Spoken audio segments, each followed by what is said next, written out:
Okay, everyone, we have about 2 minutes. 2 minutes till showtime. Be plenty of time to log in. And we're just checking on the other services to make sure that they are receiving the signal. It looks like they are. 2 more, just Facebook and DLive, waiting for them to pick up the signal. And then we'll be ready to go.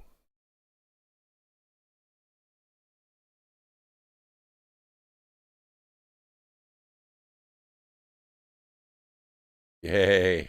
Ruthie, good to see you out there. All right.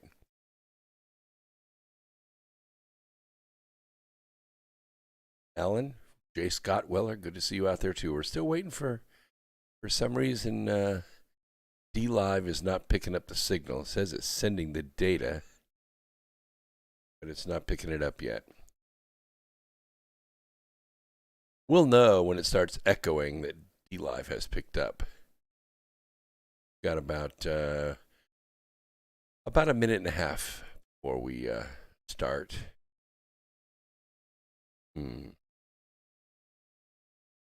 Try toggling them off and turn them back on, see if that'll do it. I noticed Facebook didn't pick up the stream last week either. I had to reload that manually. Well, we're still waiting for DLive to pick up, but no matter, we will continue on. I miss all my DLive listeners. I'm not exactly sure why that isn't going through. DLive may be having some issues with their live stream tonight.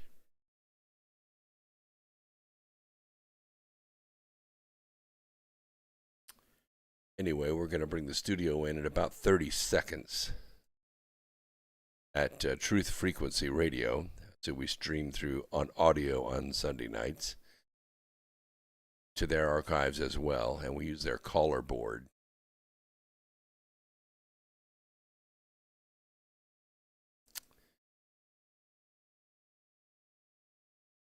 Well, for some reason, DLive is not picking up tonight, and neither is Facebook. So something is awry there. In the meantime, we will go ahead and bring in the studio and get started. The importance of this, and will work at great speed to fully address it. Abbott says fixing broken pipes is a priority and that people without insurance can apply for FEMA grants. Calls for impeachment of New York Governor Andrew Cuomo have gained momentum. On Monday, there are a number of meetings planned, and lawmakers on both sides of the aisle want to talk impeachment. This bipartisan outcry really surrounds a number of issues. Everything from that March 25th order regarding COVID patients sent back to nursing homes to delaying the release of nursing home data. Fox's Aisha Hosni. America is listening to Fox News.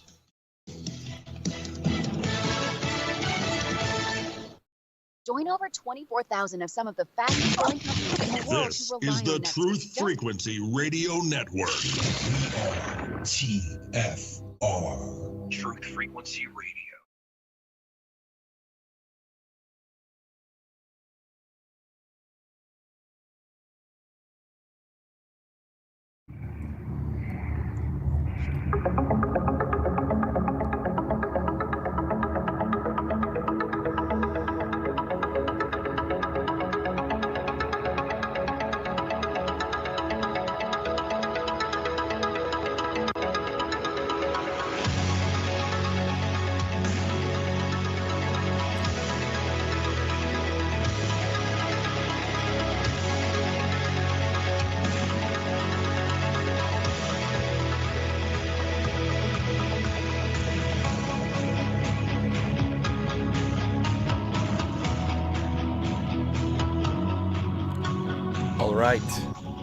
All right. Greetings, Earth Explorers. Welcome to X Squared Radio. We're coming to you live from an undisclosed location east of the Appalachian Mountains through the America Free Radio studios, and we are streaming live to the Truth Frequency Radio Network. This is where the Truth Freaks hang out, and we are not afraid to let our Truth Freak flag fly. Phone lines will be open all night, 213-233-3998, 213-233-3998. And in addition, we're also streaming live video to Twitch, Facebook, DLive, Periscope, to Twitter, and YouTube. Now, we're still waiting for the D Live and Facebook data streams to pick up. They have not picked up yet. We don't know what's going on there, but we are streaming live on YouTube and Twitch and on Twitter through Periscope. So if you want to watch us live on any one of those platforms, you can. As soon as D Live picks up, we'll know about it, and we'll be able to take your chats there on that. For some reason, it's not connected. Greetings, everyone. Wow, so many people in the chat room already. J. Scott Weller's out there. Alan was in and then has something to do, so he's going to bug out and listen later. Ruthie's there. Dan Anctil, or Anstill, Anctil. Good. Gentlemen, start your engine. That's right. Fusion engine. And J. Scott has a question about Pelosi's HR1. We're going to talk about that just a little bit. Well, I'll talk about that on the front end, and then we'll get into everything else. Tony M., greetings to you. Eric, good to see you out there. Yes, time speeding up reminds me of the quickening. Art Bell used to talk about the quickening all the time. And Mark Hovsepian, good to see you out there. Blue Otter, always a pleasure to have you here. Thomas in La Jolla, California, used to cliff dive down there in San Diego. Just lots of good memories down there. My buddy's mother had a house like right there on the cliff, just like one house back from the cliff in La Jolla. Don't worry, they were all stone, so you don't have to worry about them falling into the ocean. And Charlene Cole, that's a new name. Haven't seen you before. Greetings to you. Cloud Racer. And Michelle McNamer, she is, by the way, one of our moderators on YouTube, so behave yourself or Michelle will toss you out. So no profanity, no pornography or anything like that. Sean McHenry, good to see you out there. It says, here listening live with you tonight as I wrap this Mercedes-Benz. Oh, yeah. I'm turning it satin orange. Hope all is well. Brooks. That is very hard to do, all those using the blow dryer, getting all the bubbles out, sinking it all in, cutting it around the doors and the handles and everything, and wrapping it all in there.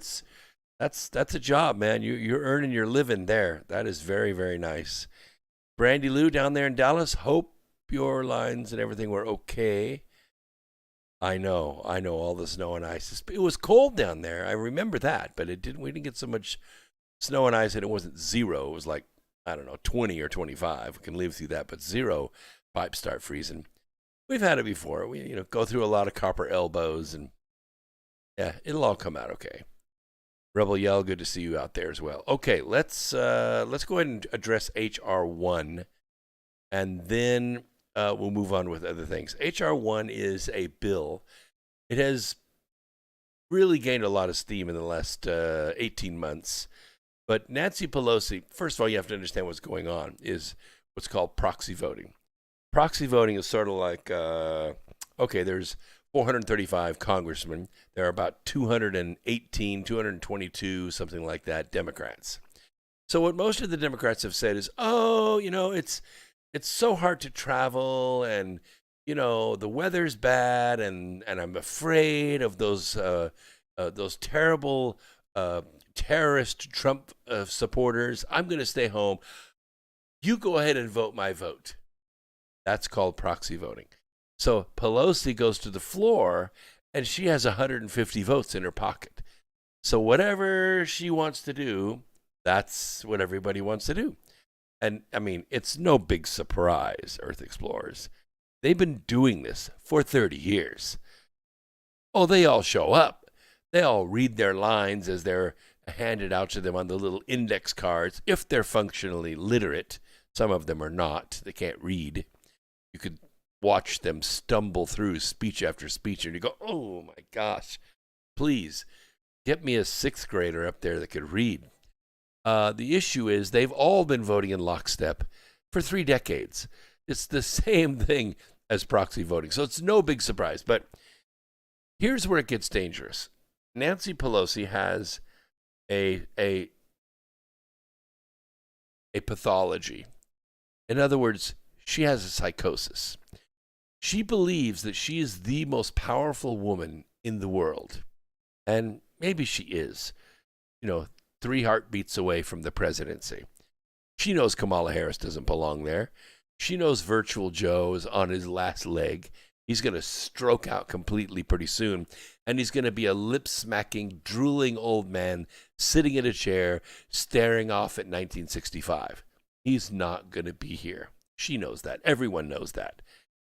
And she wants to be president. That's why she tried to impeach Trump.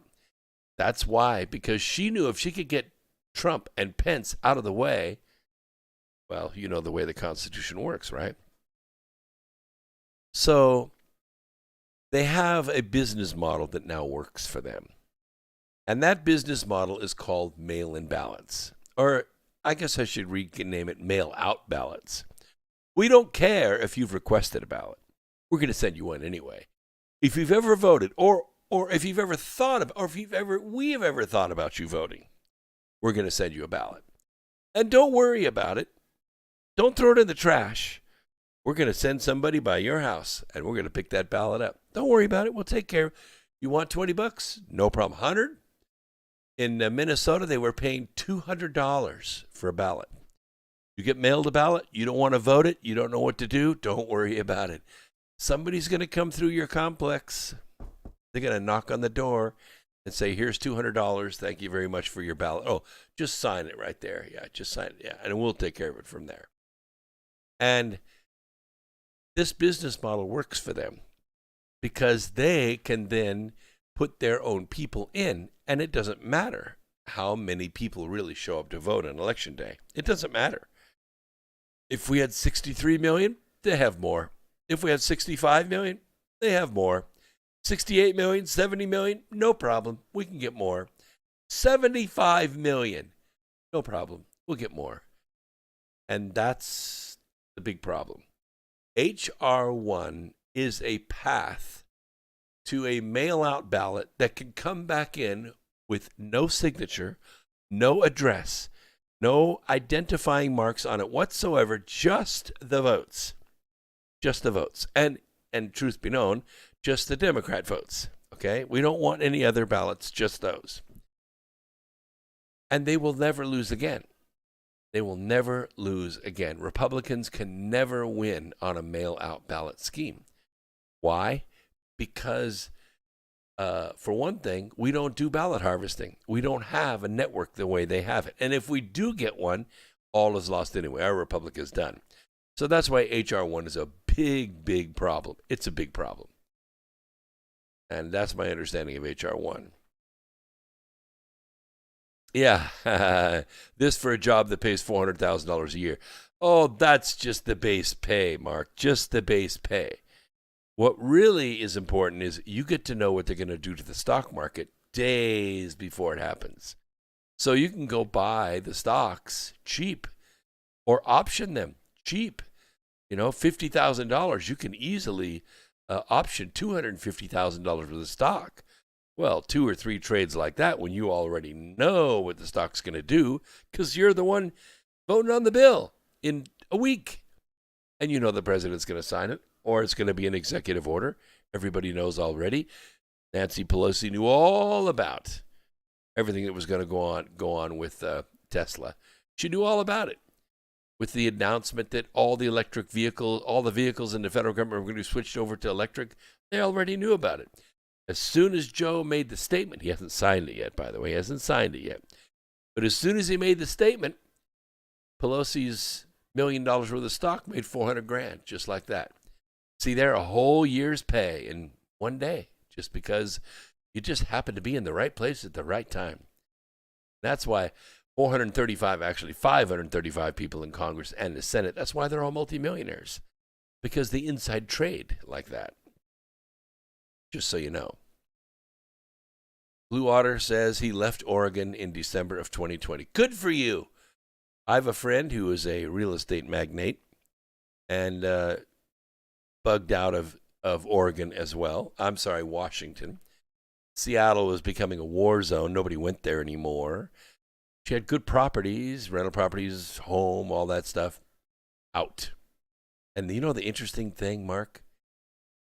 Buyers were no problem. They scooped up that real estate like they were waiting on the curb for it. Unbelievable. Who wants to live there? Nobody that I know, except maybe Chinese. Yeah. Well, in a way, David Howard says H.R. 1 is the same as making a law that only Dems could hold office. In other words, communism. It's not really that it's a path to communism, but what we're really talking about here is fascism. What fascism is where corporations install their people inside government. Now, usually it's done in the agencies, departments, bureaus, and administrations. They send corporate officers, they send managers, they send people from Monsanto in to work in the Department of the Interior or the FDA, right? And then what happens is those agencies make regulations that are okay for Monsanto and suck for everybody else. They use government to favor their businesses. That's just the way it's done. That's fascism. And of course prevent other businesses from competing against government, which is also their business. Now, that's a path to communism in the sense that the state actually ends up owning everything. But no big deal, because the people that make up the state, that's the agencies, bureaus, administrations, departments, and the elected officials. Those are the people that actually make up the state. They control it all.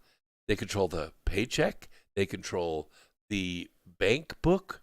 They control the weapons. They control the communications. They control the healthcare system, the education system. They control all the airwaves and media. And so now you see the basis of it. So all this is at stake, and that's why H.R. 1 is so important, because they want to maintain control. When they talk about protecting their democracy, that's exactly what they're talking about. They want to protect their business, and their business is ruling, not governing. That's another thing. Governing is, managing a relationship between people under you, like managing driver's licenses from one state to another, or tariffs from one state to another. We don't have that in this country, but in other countries we have tariffs. Managing all that, that's governing. To make sure we have a common language, to make sure we have a common currency, to make sure insurance companies insure people from one state to another. Now, in a lot of cases, like in car insurance, it's state by state.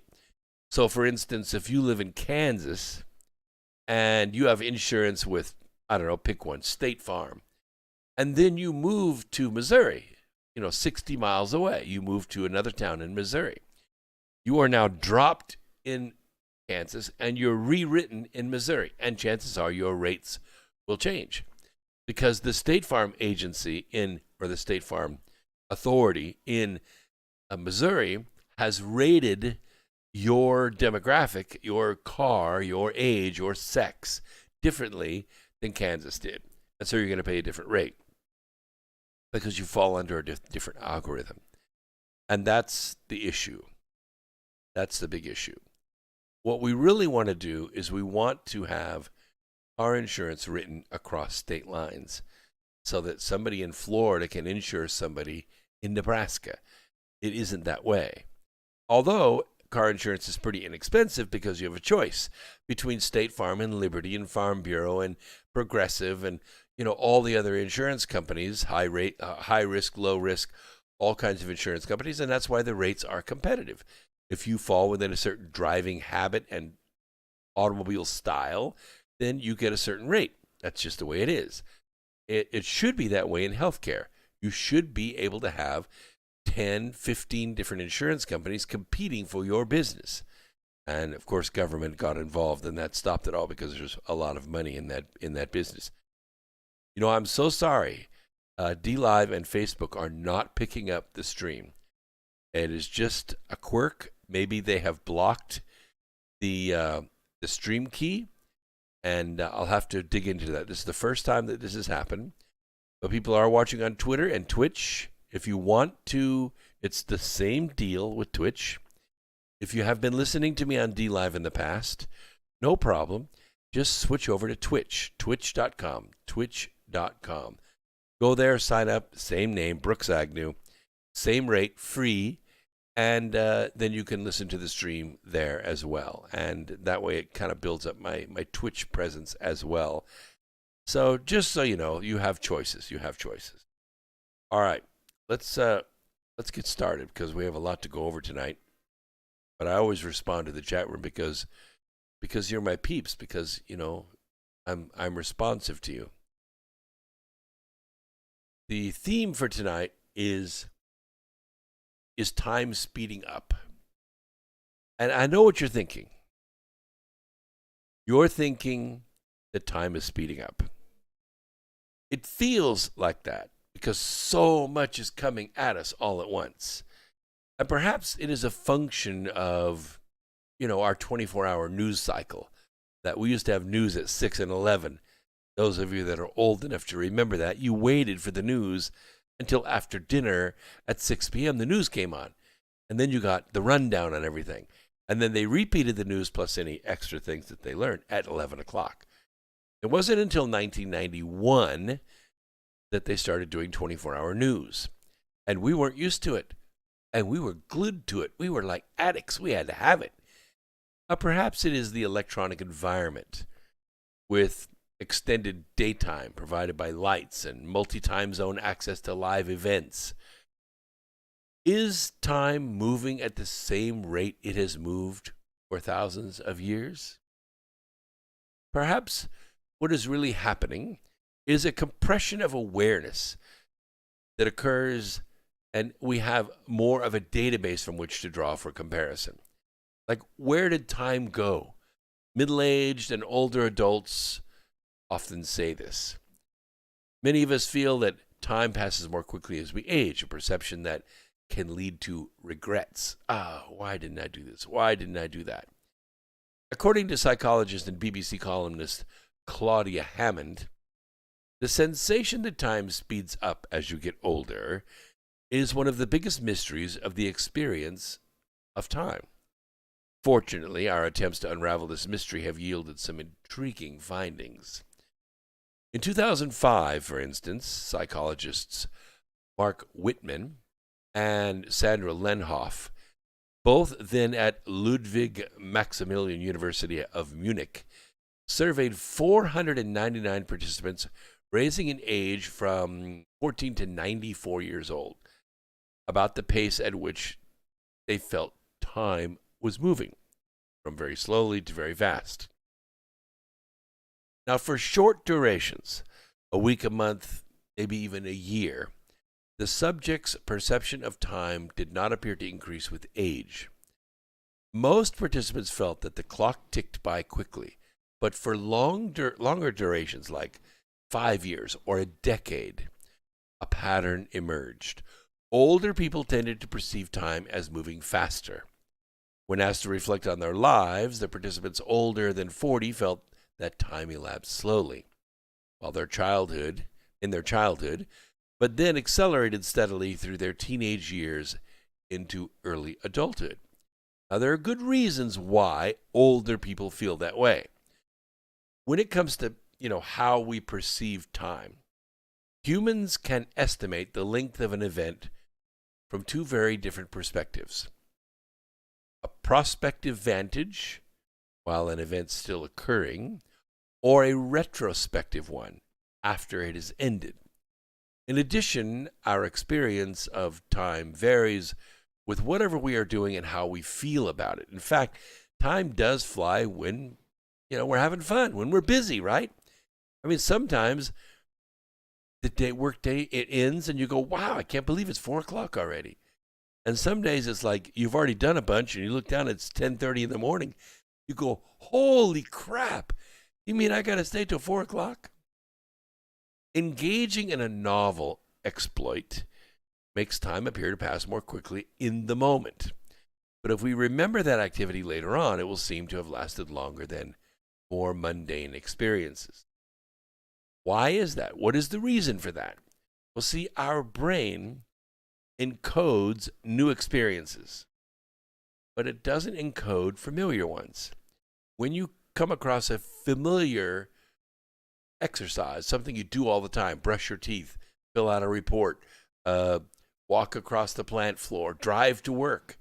Something that you do all the time, the brain doesn't encode it into memory. It already has it, unless something remarkable happens that day, like a wreck or a snowstorm or something new. But if it's mundane, the brain doesn't re-encode it. The brain goes somewhere else. Your mind drifts. It craves something new all the time. So it doesn't encode things that are repetitive. And our retrospective judgment of time is based on how many new memories we create over a certain period. Now, this is really, really important to know. It means that the more new memories we build on a weekend getaway, the longer that trip will seem in hindsight. How many times have you planned, let's say, a 3-day mini vacation?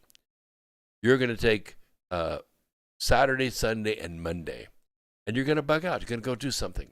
But it's 2 weeks away, and you're packing away a little money, and you're, washing that shirt and putting it in your suitcase. You're making sure the car's oil is changed, all that. You're getting all prepared. You're getting, and it's dragging. It's like, oh my gosh, it's still 2 weeks away. It's still 1 week away. Friday finally comes. You get in the car, you take off, and before you know it, it's Tuesday. Just like that. You sped time up because you wanted the vacation to start. And you forgot to slow it down once the vacation started. And it was over. It was done. What happened was you forgot to savor moments. You forgot to savor moments. You have to go back. You have to reflect back. Gee, that sunset really was great, wasn't it? Why not enjoy the sunset and notice, hey, this is a moment. Look at those clouds. Look at that water. Look at that sun off the water. Have you ever seen that before? No. It's new. Your brain is encoding it. Slow everything down. Don't put it in your mouth, chew it up and swallow it, or not chew it and swallow it. The idea is not to clean the plate. The idea is to taste the food. Taste the gumbo. Taste the salad. Taste the seafood. Take your time. It's all going to get eaten or turned to crap anyway. Savor the moments.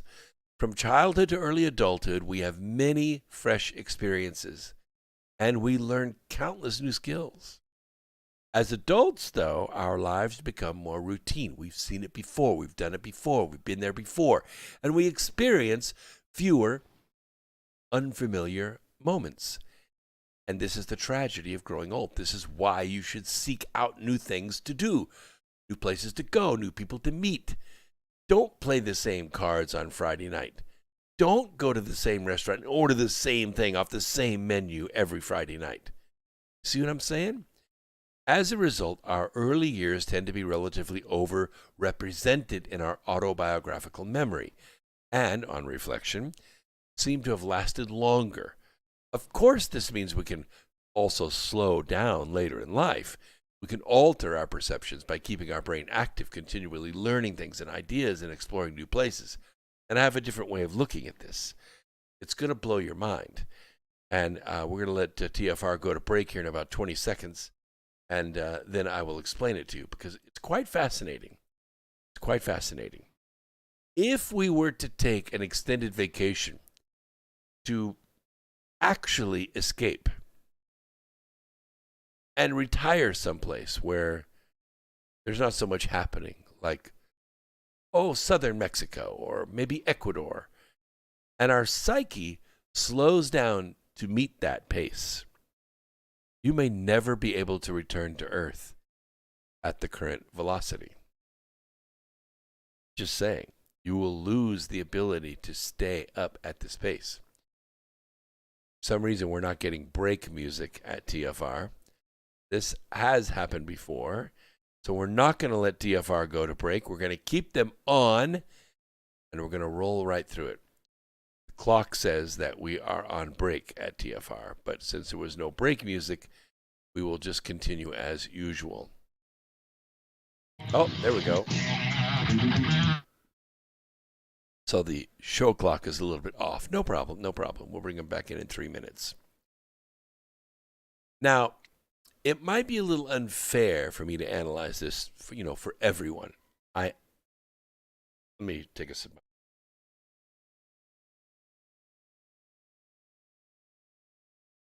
I'm not virtue signaling. And no, I'm not a Coca-Cola fan anyway. So I don't have to worry about my whiteness. I'm not going to. If you don't like my whiteness, you can listen to it on audio. But I'm as white as it gets. Sorry. Scottish, Irish, and that's just me. I'm here. But I still have a perspective. I still have an ability to share this with you. Since I returned from the Sierra Nevadas in the summer of 1965, I know that was a long time ago. It's like in the middle of the last century. I have formed a transitory relationship with mortal experience. What does that mean? Well, all experiences exist in multiple planes of perception at the same time. I don't mean multiple universes. I don't mean like you exist here and you exist in some other dimension. Even though I say, I am America, my thought process is different than 98.6% of humans. Since I returned from there, I guess nothing has been the same. Humans have a small lens through which they look at the fabric we pass over at the rate of life. We just do. We have eyes and we have ears, but it's a small amount of the energy and the presence of the universe. And I know that's quite a lot in one sentence, but let me Control-Alt-Scroll for you. I'm going to zoom in on this. The fabric of the average reality into which we weave our own thread of energy is hard to explain in words, but the word is the key to the natural high. It emits music from those who do not play and pictures from those who do not paint. With it, the power of the mind is infinite. I'm glad you brought that up, painting, because as you know, today was my Bob Ross party. And I went there to my daughter's house and painted a Bob Ross painting. It's fun. You should try it. This is my painting right here at the Bob Ross party. And I know the colors are a little hard to see, on a monitor because it's a picture and I saved it. So I happen to have the real painting right. That colors are a little bit different. Water is 1080. Yeah. So you should do that. You should paint.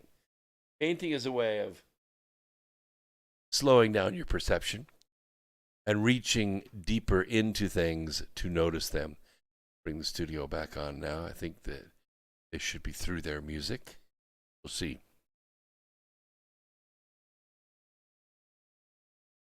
Yes, I think we're back in. Ha! All right, so we have TFR here. For some reason, we do not have Facebook, and we do not have... Oh, wait a minute. D-Live's on. So Facebook is not resolving, but D-Live is now resolving, and that's great. For some reason, we do not have... There we go. All right, so D-Live is live. That's good, because I'm going to give away some lemons tonight. And that's how we do it. Now, so we've got all our D-Live friends on, and I can go to the chat room, and yes, there are the D-Live people in the chat room. There's Hollow Earth Guy. Yes, this is live. Hello, Hollow Earth Guy. And Falcon 80th is there. And who's that? Booze High Bonton. Bushy Bonton. Oh, okay, I got it. Woof. Got you all. We get new people in. New people. And Baba Susie's there. Good to see you out there. Seconds and moments become the timeless treasures of passion of this earth. On this earth, our lives, as you say, are a series of moments, priceless. Yes, one moment after the other.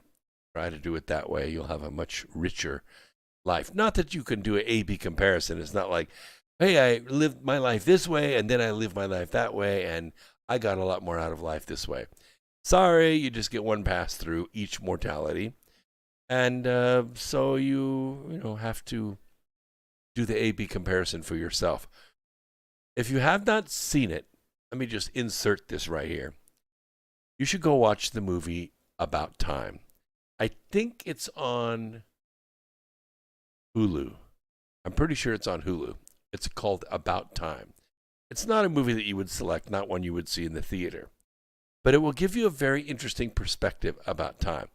Oh, it's got, boy meets girl, boy loses girl, boy gets girl. It's got all that plot in it too. But the concepts about time, especially at the beginning of the movie, the middle, and the end of the movie, are quite enlightening. And that's your assignment. That's your homework. Go to Hulu and watch About Time. So, when we only have one very young mortality upon which to stand, you can only fly close to the fabric of space-time. You just can't get any altitude over it. Everything is up in your face. As we age, we're able to relate one principle to another, and then another. Hermann Hesse wrote a book called The Glass Bead Game, and then it was later republished under the name Magister Ludi. You should read it. It's a classic. And he had Carl Jung as his psychologist. He was guided by a master of symbolism. Now, since that time, when we only had one language, all mortals could share ideas with words. But when the languages got scrambled, humans incorporated symbols into their writing and art to make sure the meaning was universal. Now, we're not sure if the effort to destroy these meanings came from God or from Lucifer. Nevertheless, the language of the symbols was destroyed. The meaning of the symbols was not destroyed. Each symbol means something. The cross, the spiral, the circle, the cube, triangle, stars, all excite something that reaches back into many mortalities on all worlds where we might have existed. So in Hesse's book, there's a school. It's called Castalia. At this school, all arts and sciences are taught. As a student progresses through mathematics, the student would receive a glass bead, or one for multiplication, one for algebra, one for geometry, calculus, etc. After each course, the student would trade in the 2 or 3 beads for each subdiscipline for a single bead. That represented the accomplishment of the total discipline. Obviously, you would know about multiplication, trigonometry, and algebra if you mastered calculus. So once you got the calculus bead, people assumed you know how to do, 7 times 8. But one did not stop there. See, the student was also taking music theory. They were also learning to play one or more instruments as a solo and as part of a grand symphonic group. The weaving of the instrument through the musical compositions made a total sound that was orders of magnitude more powerful and meaningful than any individual instrument. If you've ever heard a kid practice their clarinet part, it drives you crazy. But then you go to the recital, where everybody is sitting in their chair. You have the baritones, you have the tubas, you have the flutes and the piccolos and the oboes, and then they all play their individual parts. And the clarinet sounds beautiful because it's blended with all the other sounds. Understand?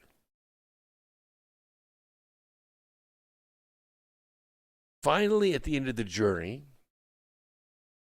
when the students had exchanged all their beads from all their studies for one single all-powerful bead, the one bead that contained all known knowledge. Now, I read this book 50 years ago. It altered the way I store knowledge in my memory. Add to this the ability to recall experience, technology, beauty, music, the stars, and travel through the Cygnus star system, of which there are many suns and dozens of planets, by the way. And the fabric is deep and rich, with more information than 100 lifetimes could report at a convention of lifetimes. It isn't all-knowing, but one glance at my resume will put you in a state of disbelief that such beings exist. We do. I am not alone in this world. There are a few in every age, but right now there are thousands of us here. And we haven't all met one another. We don't need to. That's not our purpose. The galactic war is nearly the same in all galaxies. Some have been conquered, and some have been liberated of their darkness. That is the nature of universes, of which there are more than can be counted. Lest I take you too far from this mortality, let me share this with you. Humans are supposed to carry a God-class spirit. As spirits are created through the square root of Source, some choose not to follow the light into mortality, but rather, long before this world was formed, they chose to follow the will of darkness. The spirits of darkness, by way of the skill and timeless knowledge of Lucifer, are able to come here as mortals another way. They bypassed the enmity placed in their way, but accessing Lucifer's DNA is how they came here. This has turned Earth into the grand battlefield for the success of this universe.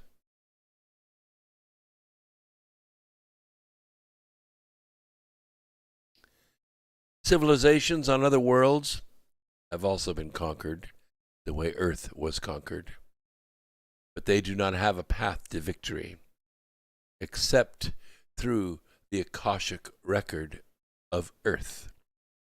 Jesus the Christ established the resurrection on this world.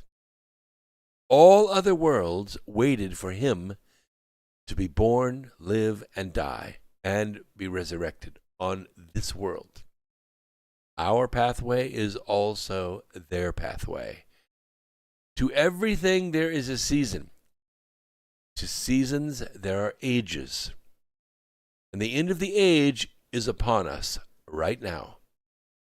The time for the transition of Earth is upon us right now. Birth is upon us. It requires two things to be completed before the transition is complete.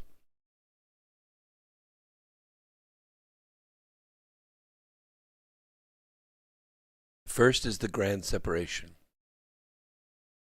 Jesus taught this through several parables. The first one I want you to think about is the wheat and the tares. Wheat is a plant, the seed of which is the staff of life. The symbolism of wheat permeates throughout the ages. We use it to this very minute as a symbol of award and exaltation. The seed is full of power and sustenance. Tares are worthless. They are a weed, sucking the nutrients and life-giving water from the soil. The odd thing is that the wheat plant and the tares look identical when they are young. Before they come of age, they appear the same. So when the corrupter planted tares in among the wheat, the temptation was to burn the fields. Jesus explained that the gardener, the creator, cautions against burning everything, because in doing so, the wheat will be destroyed as well. He planted the wheat. He wants to harvest the wheat. So he lets the tares grow among the wheat to maturity. At the end of the age, harvest time, the wheat and the tares are separated. The grand separation takes place at the hands of immensely powerful beings who carefully beckon the wheat to come forth out of the field. In another parable, Jesus talks of when the shepherds drive their flocks together into canyons with steep sides on all sides, with a small opening at one end. All of the sheep happily enter the canyon, in the center of which there's a large grassy meadow where they can gather as one group, leaving one or two shepherds guarding the entrance against wolves that might enter and kill the defenseless sheep. All the other shepherds, they go to town to trade for food and supplies for the rest of their journey.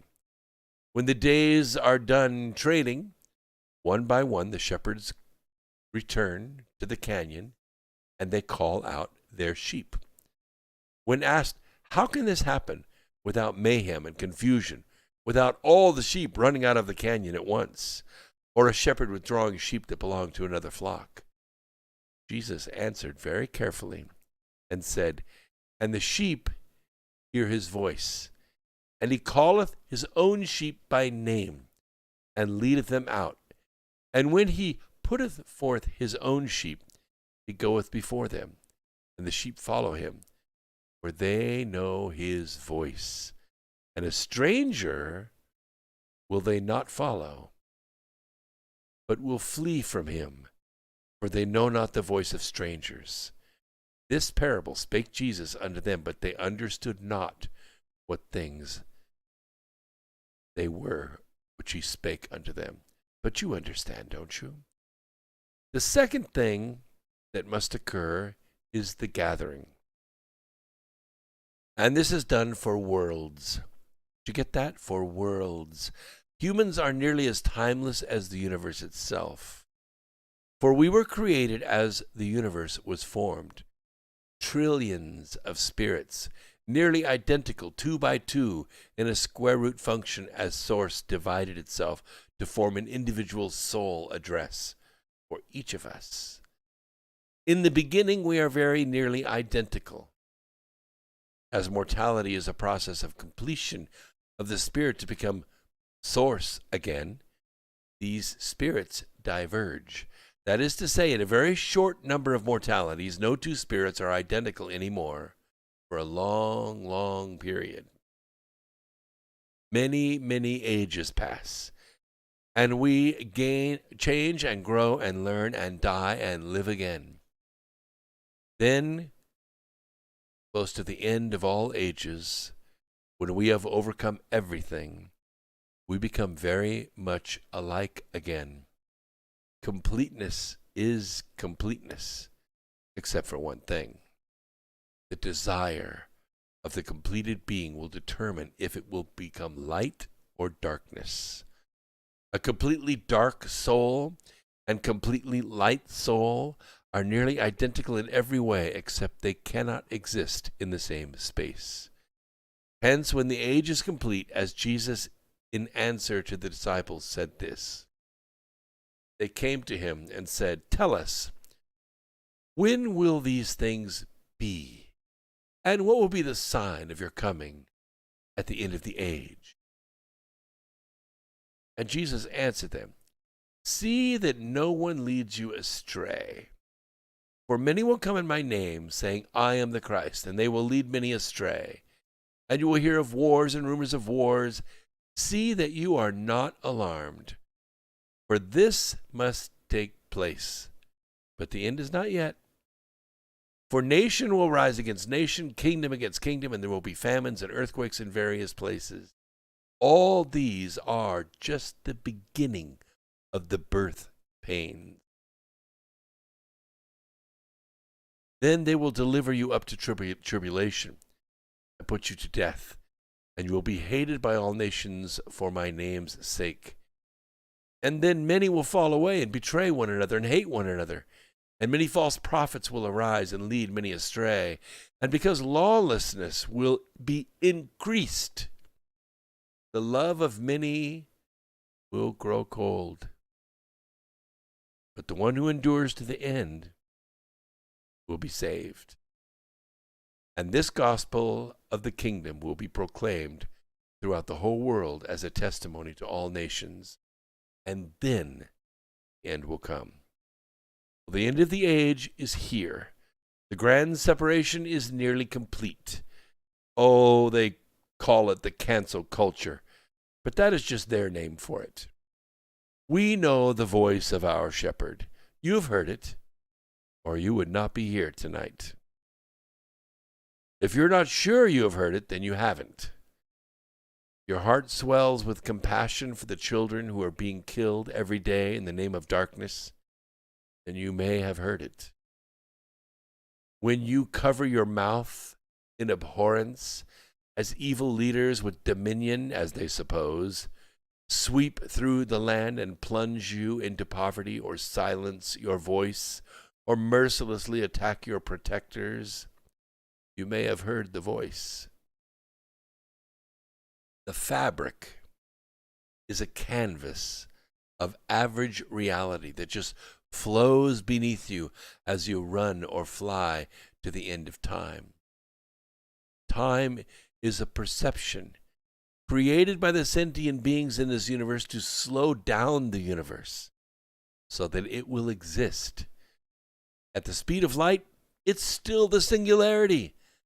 Our consciousness is what has slowed it down so we can behold it. Now, I want you to overlay the disciplines. Lay math over music. Lay the beauty of physics and love carefully over the stars and the birth of a child. Breathe in the flower and feel the earth. Press the glial cells of your mortal body against those of another body in harmony with your own.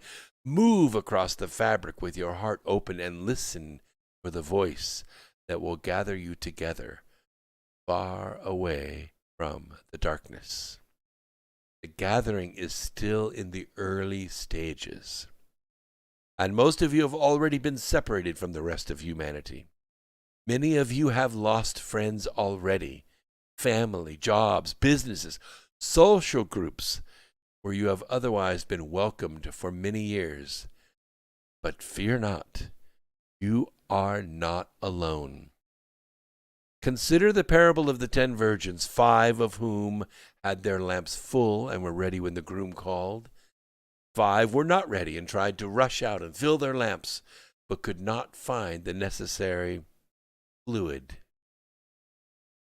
The scripture says it's oil for the lamp. But I believe that tears are what fill the lamp. Tears that are shed for the oppression and deception of humankind by global forces who seek to enslave us and destroy us. Do not hesitate to cry for them, for this is what will make you ready when he calls. When you hear the voice, you will come to gather, because there is but one shepherd and one voice.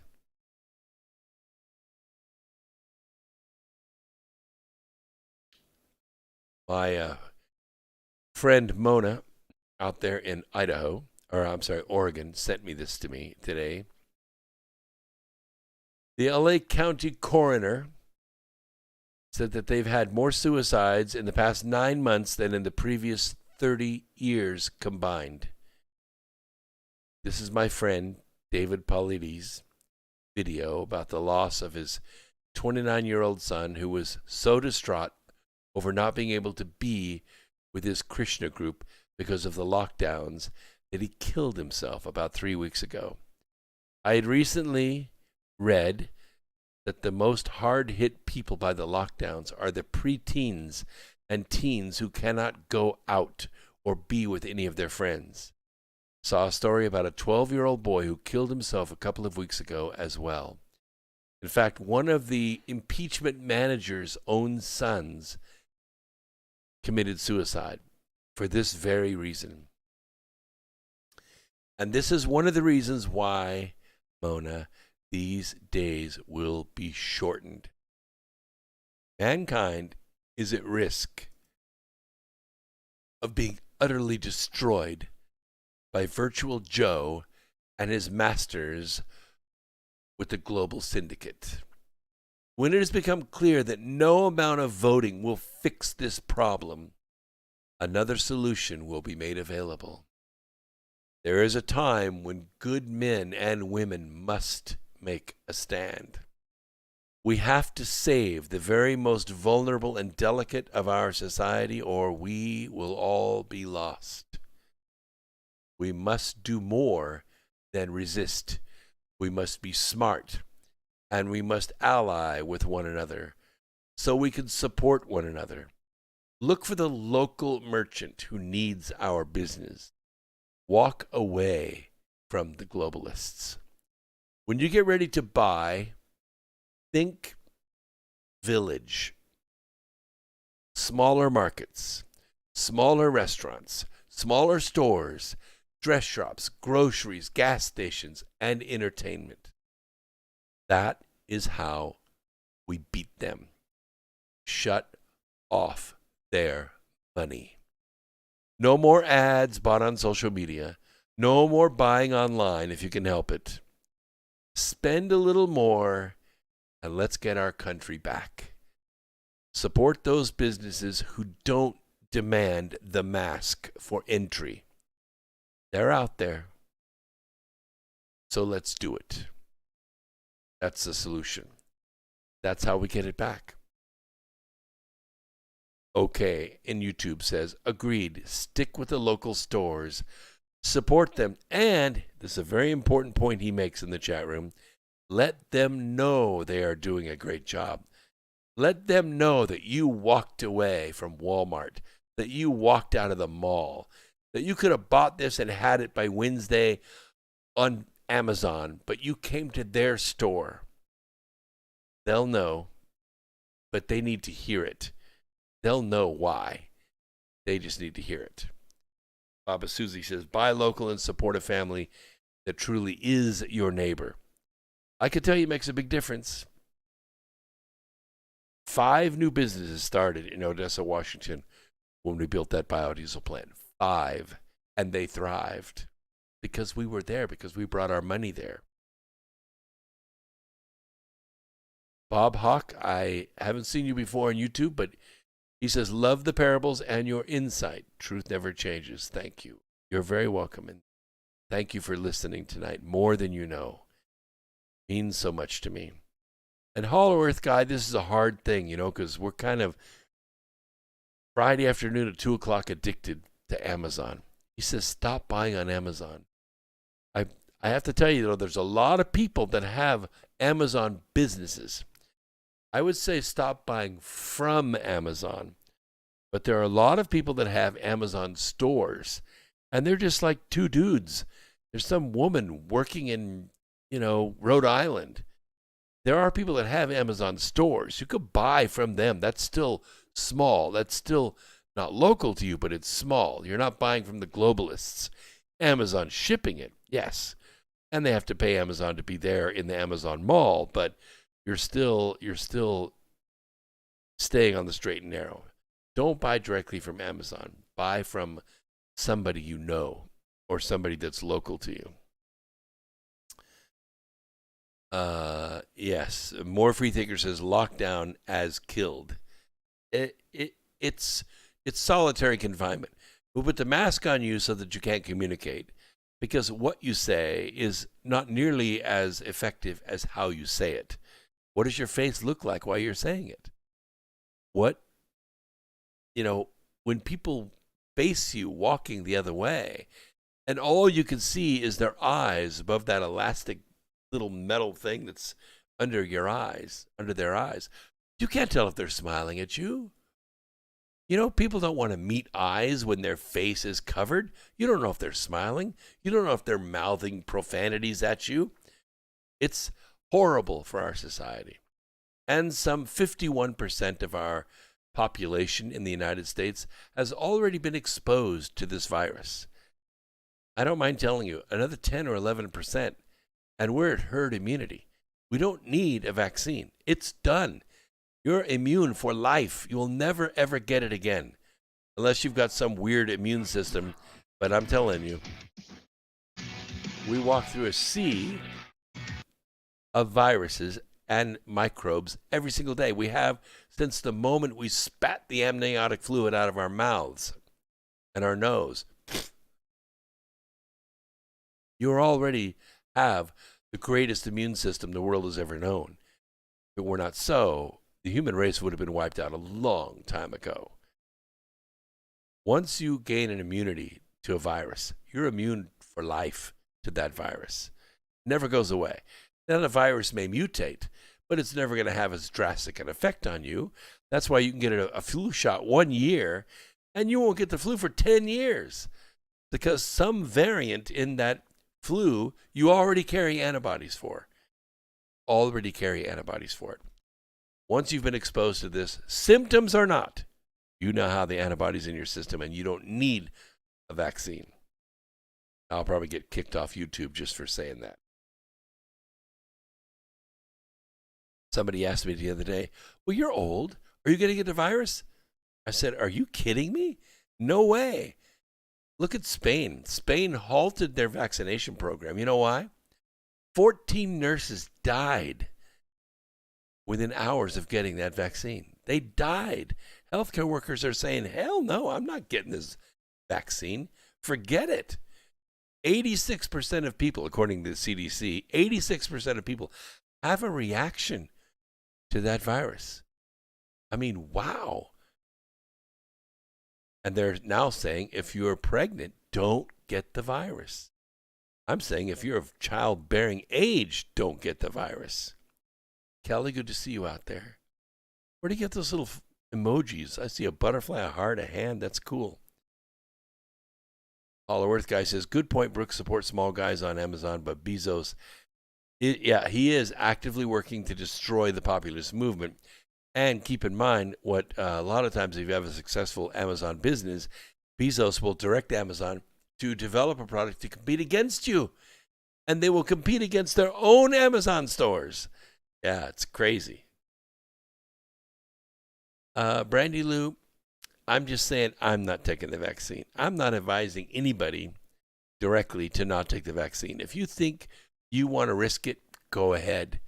But nobody's poking nothing in my body. I take the prophylactics. I take fenbendazole. If I need to, I'll take ivermectin. I take vitamin C, D3 daily, and a gummy bear. It's super simple to take. You can buy them for $3 at Walmart. You're not going to get this disease. You're not going to get it. The best doctors, the best lung doctors in the world are saying you will not get this disease if you take these things. I'm just saying. Kelly says, anyone thinking the zombies conspiracy might make sense? Yeah, it might. I mean, look at what's happening in Washington. Why do you think they built those fences around Congress? Because they're afraid of the zombies. They're afraid of the zombies. They want to keep the zombies outside the fence. Or maybe they want to keep the zombies inside the fence. Something wicked this way comes. Interesting. Let's bring Jafar back in.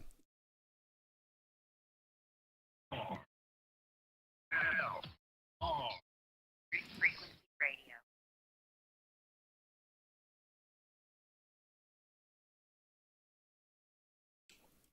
Second hour.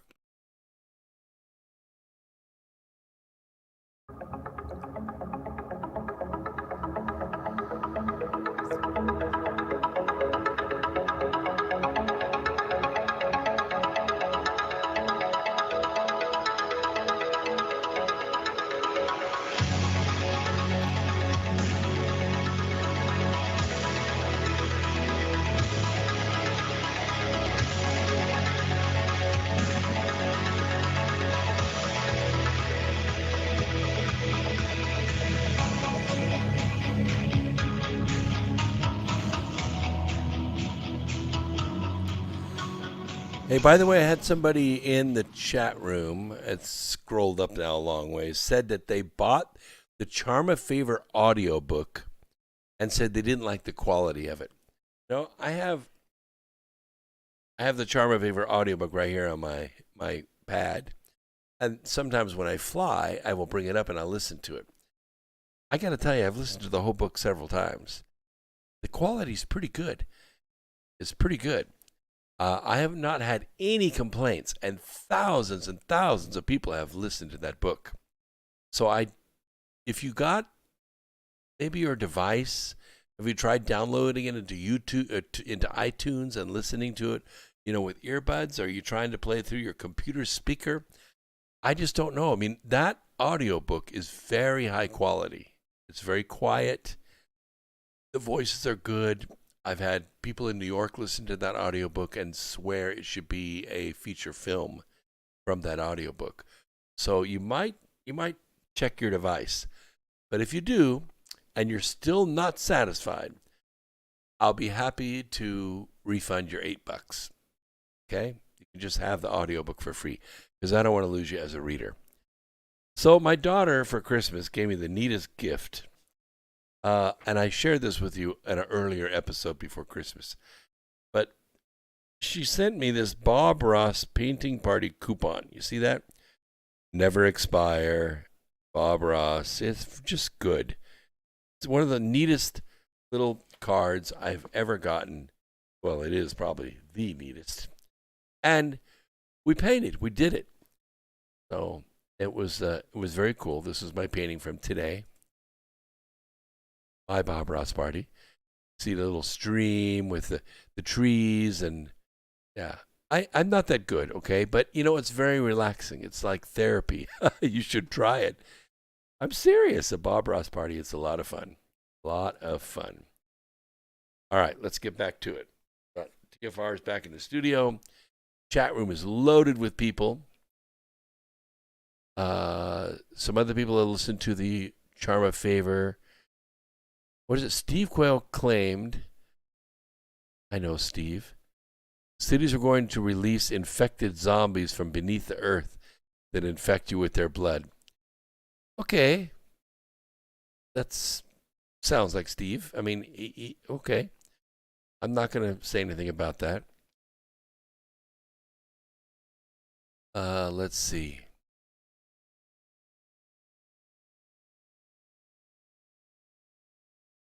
Yes. Rough Trot says, Junebug. Yes, that was her nickname when she was little. Junebug. We were going to build a house on Junebug Road, and I negotiated on several pieces of property, and no one would sell me property. They were bigger lots, like 20-acre lots, and I only wanted like 2. And nobody would subdivide and sell me, so we stole the street sign.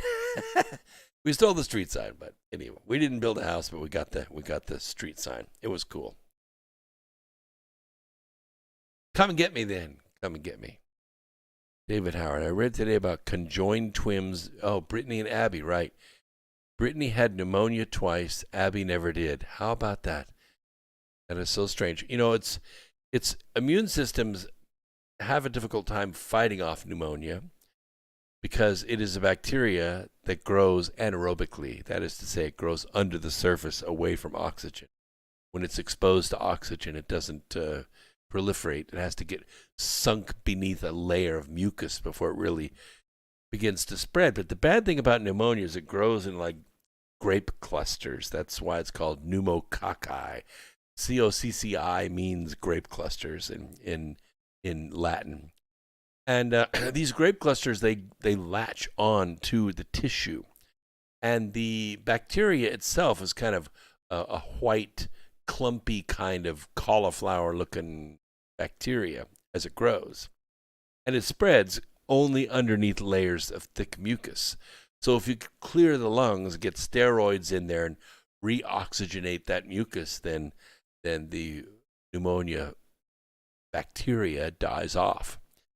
The issue is, yes, it does scar the lungs. It can actually destroy the alveoli. The alveoli are the little canyons along the microscopic canyons along the lung wall that are so thin that they can exchange CO2 and oxygen.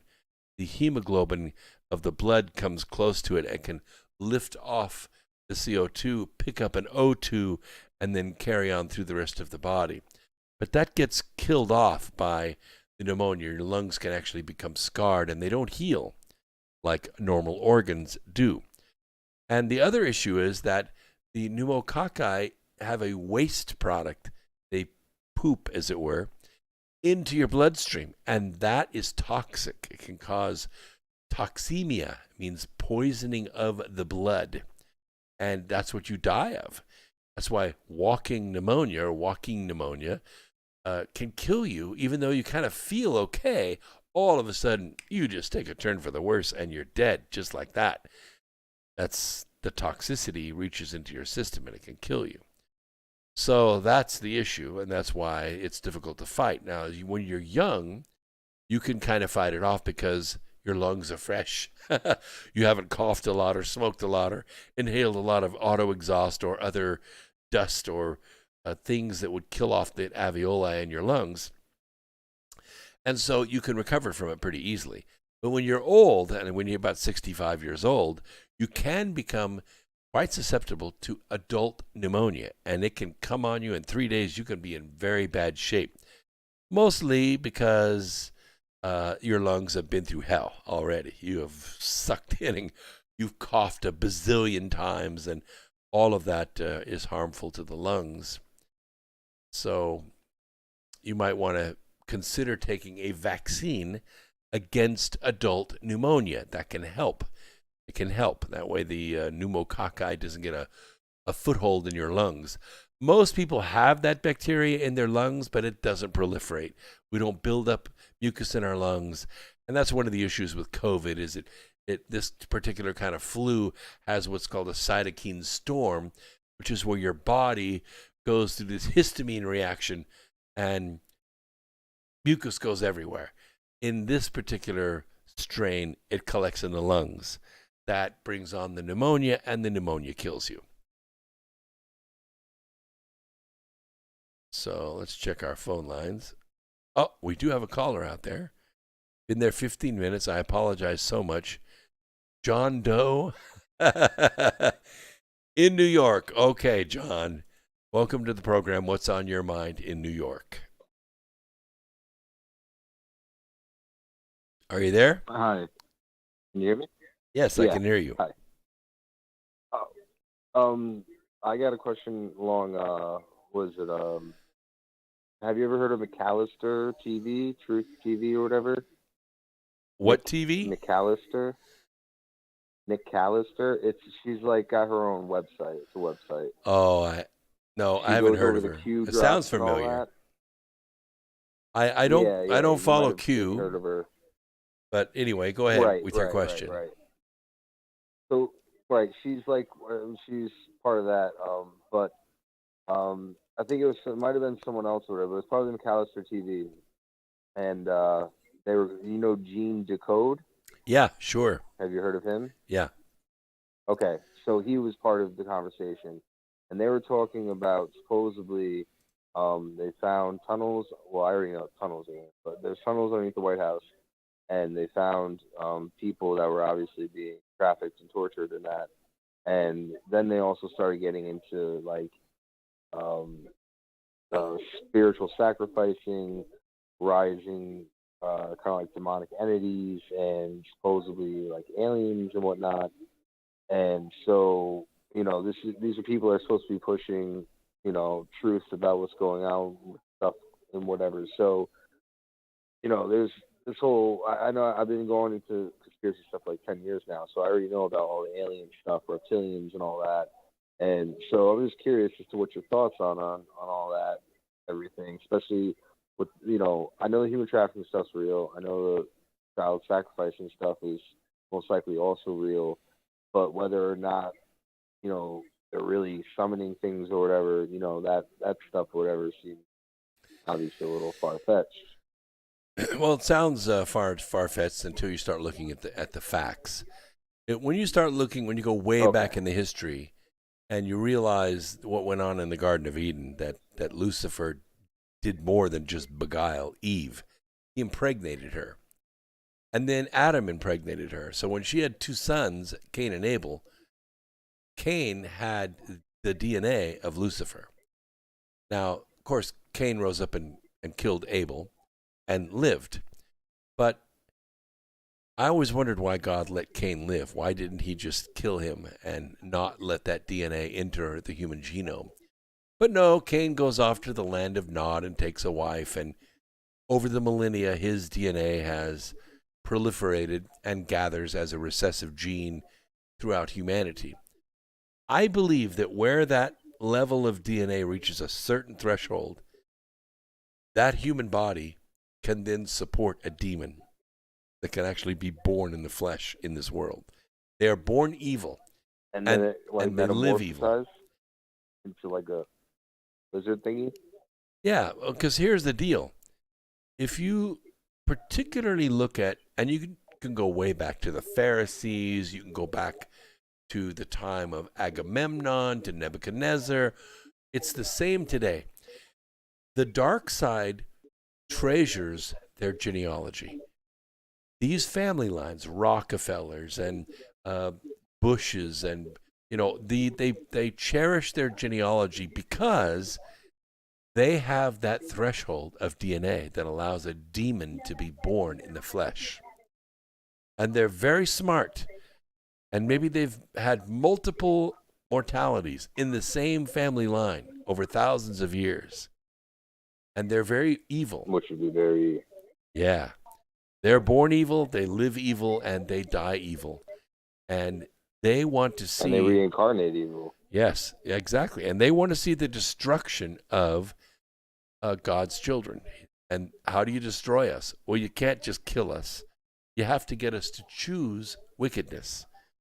And there's a couple ways of doing that. One is to require some heinous act in order to be successful.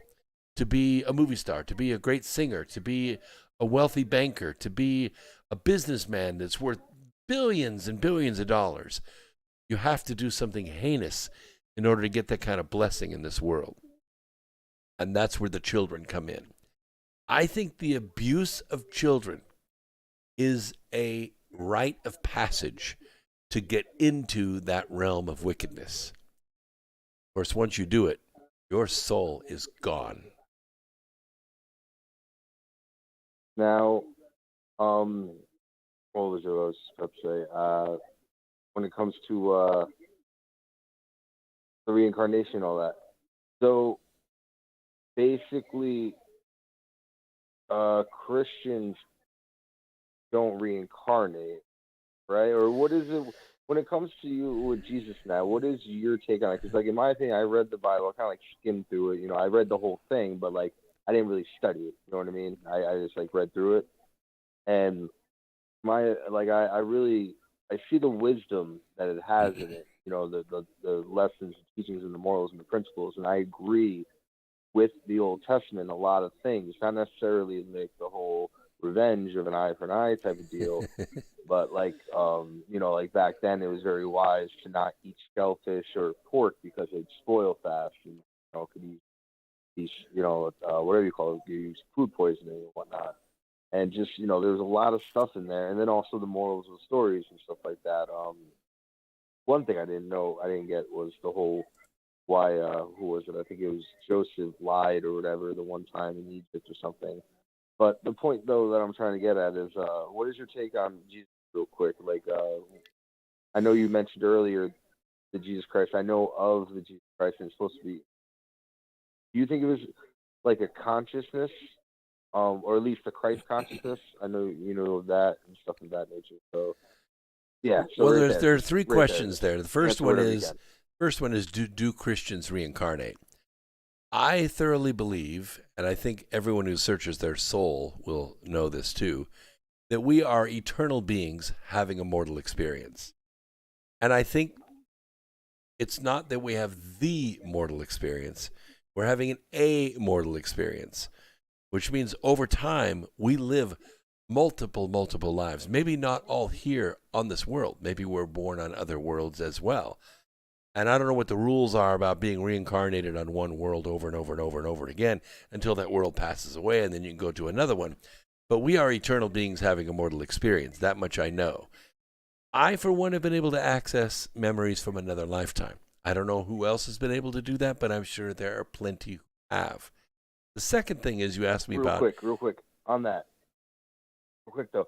How can you discern something as, like, a vision or as your past life? You know what I mean? Like, how do you know it's... Because I envision a lot of times pictures and images in my mind that, kind of, like, come out of nowhere, so to speak, and, I just think of it as, like, my imagination. You know what I mean? Mm-hmm. Well, it can be your imagination, but a past life experience is different in the sense that it imparts a skill. Like, for instance, a 5-year-old that can compose symphonies, a Gotcha. mathematician who has a dream and all of a sudden now knows whole mathematics without having the derivations, just the finished mathematics. These are brought from years and years of practice in another lifetime. And Okay. some of them can be physical All right. skills, Well, but for one, I like to real quick just mention I am the guy from a couple of years ago. I called with talking about the INTP and you're an INFJ and all that. oh right, yeah, Yeah. So I just wanted to INFJ. point that out. They're personality profiles that are professionally done, and there are 4 letters that go with it: judgment and intuition and feeling and introversion or extroversion, and the Sensing. combination of these things together, you can just about map any human being.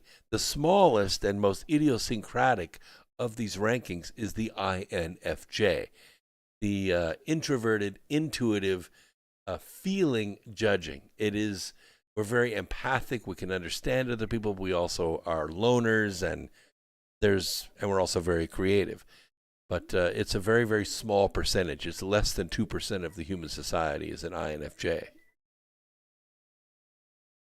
Yeah, and you being a male INFJ makes you 1% because it's even more rare for a male to be for males to be feeling types because it's like 40% of males Or are judging. feeler types, 60% Yeah. are thinkers, and 60% of women are feelers, and 40% are thinkers. Now, that's not obviously the exact calculations, but that's a rough estimate of just a little bit more men are thinking, and then a little bit more. So if you found like an ENTJ woman, she's like more rare than the man, just thinking over feeling wise. But yeah, so as you were saying before this and that, I just wanted to point all that out just to kind of say hi again. I kind of I thought I recognized your voice, but it has been a while. It's been over a year since you called. The other thing you mentioned was the nature of Jesus. Was he just a consciousness, or was he really a human being, or really a being? I like to think that he was really a being because, when you are a spirit, you cannot experience the third dimension. And things have to be written, they have to be entered into the Akashic record before they become part of the human development. And the only place that you can write in the Akashic record is here in mortality. You can't write in the Akashic record when you're dead. You can't write in it as a spirit. You have to send prophets. You have to send a person who does resurrection, enters it into the Akashic record so that others can follow. So that's what Jesus did. He really did live. He really did most of the things that we see in the Bible. I think that the Bible, the biblio of the collection of the writings, is for the most part corrupt. That is to say, a lot of parts have been removed, a lot of parts have been fabricated, and a lot of parts have been edited and put together by people who were not even involved in those events. So it's corrupt. For instance, King James, right? Wasn't it? Or who was it? No, it was King James, and it was Constantine. The Council of Nicaea in 310, where they decided, this goes in and this goes out, this goes in and this goes out, and now we end up with 66 books out of 1,500. These are the ones we're going to let you read. And the Vatican has the rest, and we haven't read most of them. The Book of Enoch was one of them that's missing, right? Oh, yeah, and Bartholomew and Mary and Thomas. There are all kinds of books that were written that are not in the Bible. And that's why, my father, he got into the occult stuff for a little while there, then he got back into Christianity and that recently, and he's Trump supporter and all that, and he's an ISTJ type, so at least I believe he is, and so he doesn't really have his own thoughts, so to speak. Yeah. He kind of just goes off of other things, and so it sucks because he's on rinse and repeat, and he just keeps repeating what the Bible says. He doesn't actually talk about anything, and I'm trying to explain to him I'm not trying to doubt that Jesus wasn't real, and I kind of consider myself half Christian or whatever. But the point is like I can't. I'm an INTP, so it's like I know that I don't know things, but if I'm gonna put my actual like I can't do the whole have faith and belief thing so well. You know what I mean? I gotta have that understanding knowledge so I can explain to others and know it myself. So if Jesus really did do what he did, how did he do it? Now, when you were mentioning the Akashic Records and that, it occurred to me, I already knew of the Akashic Records. My father, you know, was one of the things that he mentioned, that aggregation, stuff like that. So I grew up with, you know, knowing stuff like that, little bits of that. And so when it comes to Jesus and all that, for one, do you think Jesus Christ, not to offend anyone, is like an Alexa? Like, you know how you say Alexa, and then after you say that, now you can start asking for, you start making commands. And yeah, an Alexa so, that in, answers like, in with the parables. Akashic Records, like, you see what I'm saying? Like, you say Jesus Christ's name, and then it like activates something up there in the sky. You know what I mean, so to speak. And now you can, you know what I mean? Like, I wonder if it's something along those lines. And if that's the case, it'd probably be that the name has been changed. That's not the actual name that I'm supposed to be saying, like the actual word, or it might be the name, but like different, like in Latin, you're supposed to say it or whatever. Oh, it's an interesting concept. You know what I mean? So I know Yeah. it seems crazy, but No, it's not crazy, but you know, because people like everything's as above, so below. You know what I mean? So like somebody got the thought of the Alexa from somewhere. You know what I mean? Of yeah, but activating the voice people command and that. access So, people access the supernatural, or they access God or Jesus, usually for a reason. They don't just have small talk. They are either going to pray for something or for someone, and 9 times out of 10, okay, 8 times out of 10, we're praying for ourselves. And we don't get very many answers. Things don't come, you know, the way we think they should come. The other thing is that we pray for others. And these are very high-level prayers. When we're praying for other people, we're praying for their health, praying for their smooth transition from life to death so they don't suffer much. We pray for deliverance. We pray for freedom. You know, those kinds of things can be answered by the Alexa or by Jesus. But a lot of this stuff is either not under his control or the rules forbid it. This is our mortal life. It's our experience. And that's just the way it is. We have to break our own fingers. We have to have our own eye put out. We have to get burned. We have to be dumped. And that's the life experience. And a lot of times the things that we hate in this life are things that we did in other lives. That's why we have such an abhorrence for it. That's interesting. Yeah. It really gets amazing when you think that you have a man who is a soldier and he walks into a town and he's ordered to kill everyone in that village, men, women, and children, and he does it.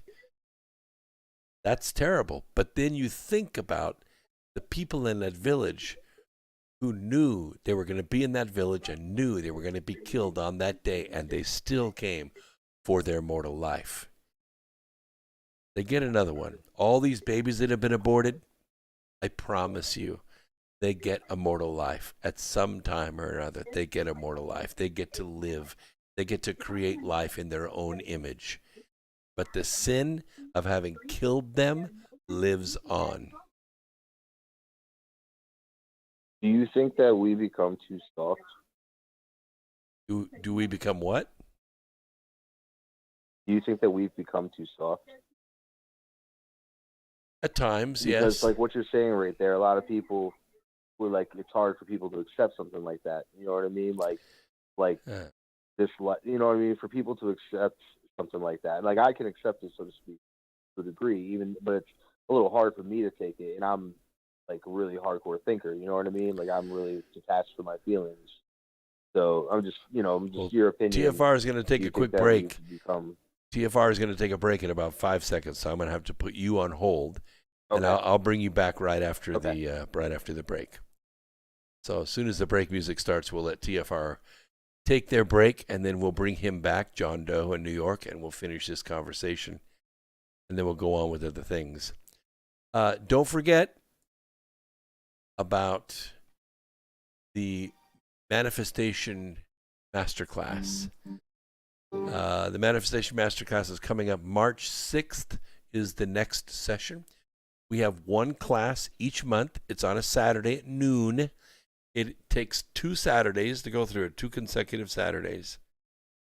We will go through the book, Remembering the Future, my presentation on that, which is, for years done as a live presentation before a live audience at a convention. But since COVID, we had to readapt and rechange and review everything and turn it into a high-quality webinar. We also reduced the price. Instead of paying $300, $400, $500 to go to a conference, $300, $400, $500 for a plane ticket, $300, $400, $500 for a hotel, $200, $300 for meals, now you just have to pay $47. And you don't have to travel anywhere. You can join me live at noon, March 6th, for about 2.5 hours. We will go through the Manifestation Masterclass. On the following Saturday, we will go through the Journaling Masterclass. And that's where you'll learn how to keep a journal and write the future code for yourself. It's the best $47 you can spend on yourself. Just you and me, or you and maybe 10 other people and me. And after that, if you feel you need more one-on-one, we make that accessible as well. How to get there? Simple. Go to my website, brooksagnew.com, brooksagnew.com. Click on the webinars link, and it's right there. Simple, easy to do, easy to pay, easy to attend, and I will give you a recording for free as a bonus. I'll give you a book signed by me as a bonus for the $47. You get all that value. It's about a $250 value for $47. Why? Because I want to get the knowledge out there, and I want you to be able to get back to the business of why you came here in the first place. My manifestation masterclass, because the present is much more easily negotiated from the future. So join me March 6th for the Manifestation Masterclass. All right, let's see. We got about a minute before we bring TFR back in. I also want to let you know that the European Space Agency is recruiting astronauts. Yep, for the first time in 11 years, the European Space Agency is recruiting new astronauts. The applications open on March 31st, and they're only open for 8 weeks. So by 2030, humans will once again walk on the surface of the moon, travel to Mars, and potentially enjoy suborbital holidays. The new space era will provide enormous benefits to all of us. We'll push technologies as we find ways to live sustainably beyond our planet Earth. We'll bring TFR back in, a little bit of break music, and then we'll complete our conversation with John.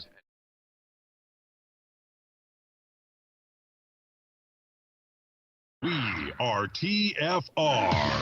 My faith in destiny is all I need to prevail. Truth Frequency Radio.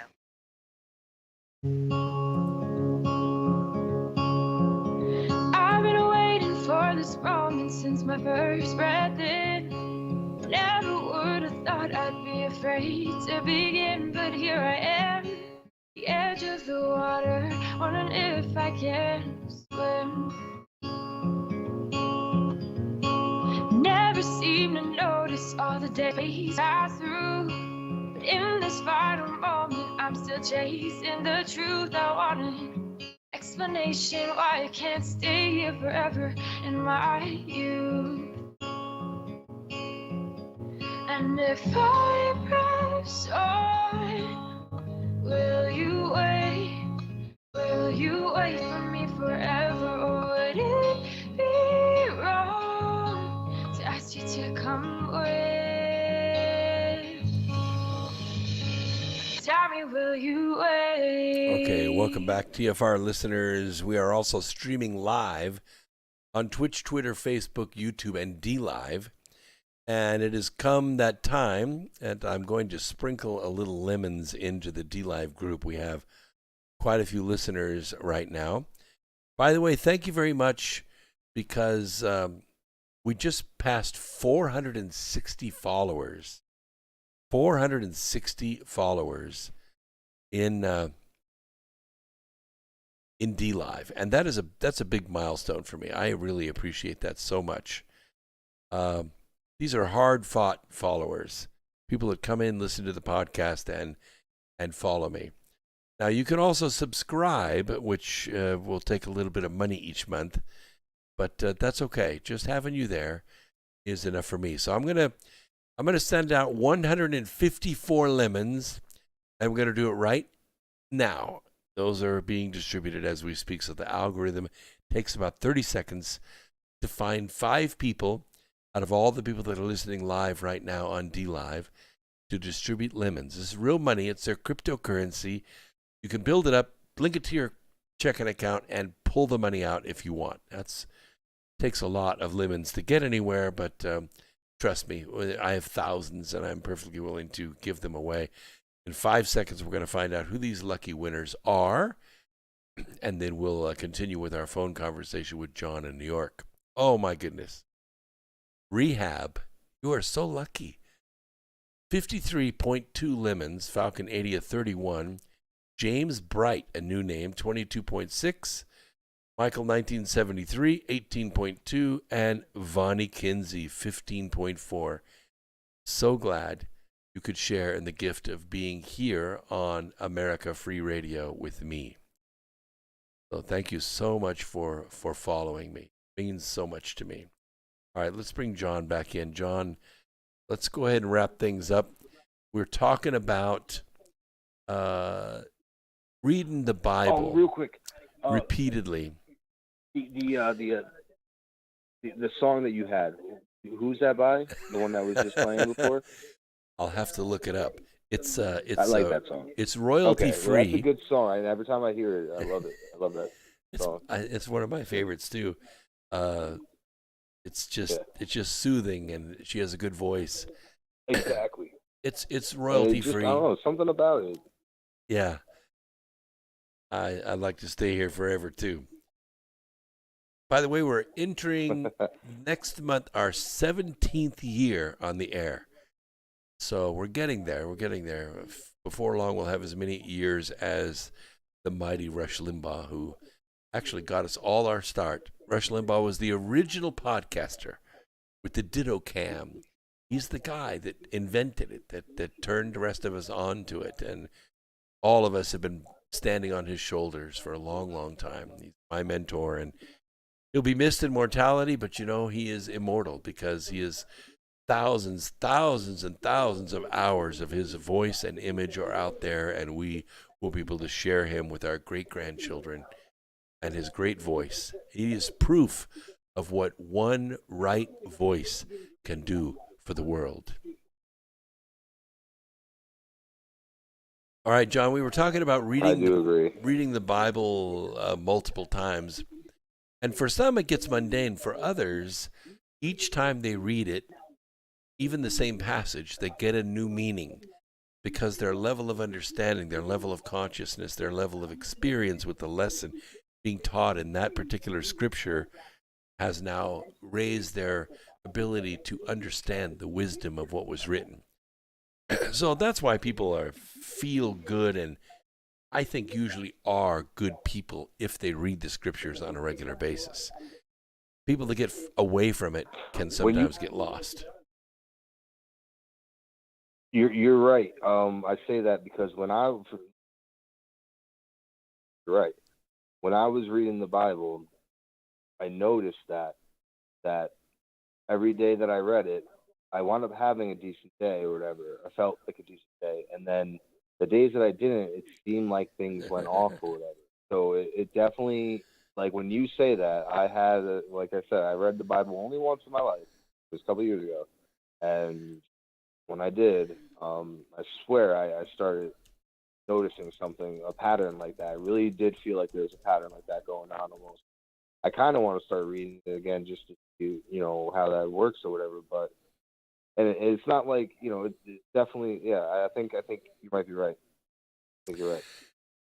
And I think that basically leaders are readers. If people read a lot, they have a tendency to have a better vocabulary, better thought processes. They don't think in cliches. They have a fresh way of looking at things. They have more tolerance and patience. I think reading anything is good, and reading any kind of scripture or holy writing from any discipline will usually make you a better person, as long as it's not calling for the death of infidels or something like that. Actually, calligraphy and writing in cursive supposedly changes the mind just by writing it. Like it helps to like imprint on the mind or whatever. Hey, And I it know helps to open up certain painting like a painting pathways will or change something. your mind. Just painting will change your mind. It's very good therapy. And Rough Trot, you're right. He says the mustard seed. That's speaking of faith. If you have the faith of a mustard seed, you can say to the mountain, remove hence, and it will remove. But I think it's a principle of resonance there, Rough. I think one mustard seed flicked at the mountain, not going to make that much difference. But that mustard seed applied at exactly the right moment, over and over again, can create great resonant power. Absolutely. Either one person or a million people. Well,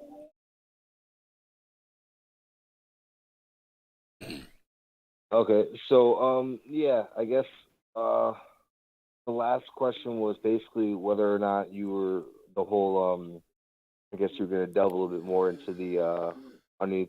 Well, I guess I don't know if it's underneath the White House or whatever, but the whole point is whether or not they actually use ritual sacrifices for the purpose of demon or whatever entities of some nature, and also the alien thing of supposed to being aliens as well and all that. And I guess we'll just take the rest of that offline, just answer it however. And awesome shows, and I like the fact that you're an honest person and all that and whatnot. So I appreciate that very much. Thank you so much for the call. It's always amazing to have great intellect come on and bring great questions and thought.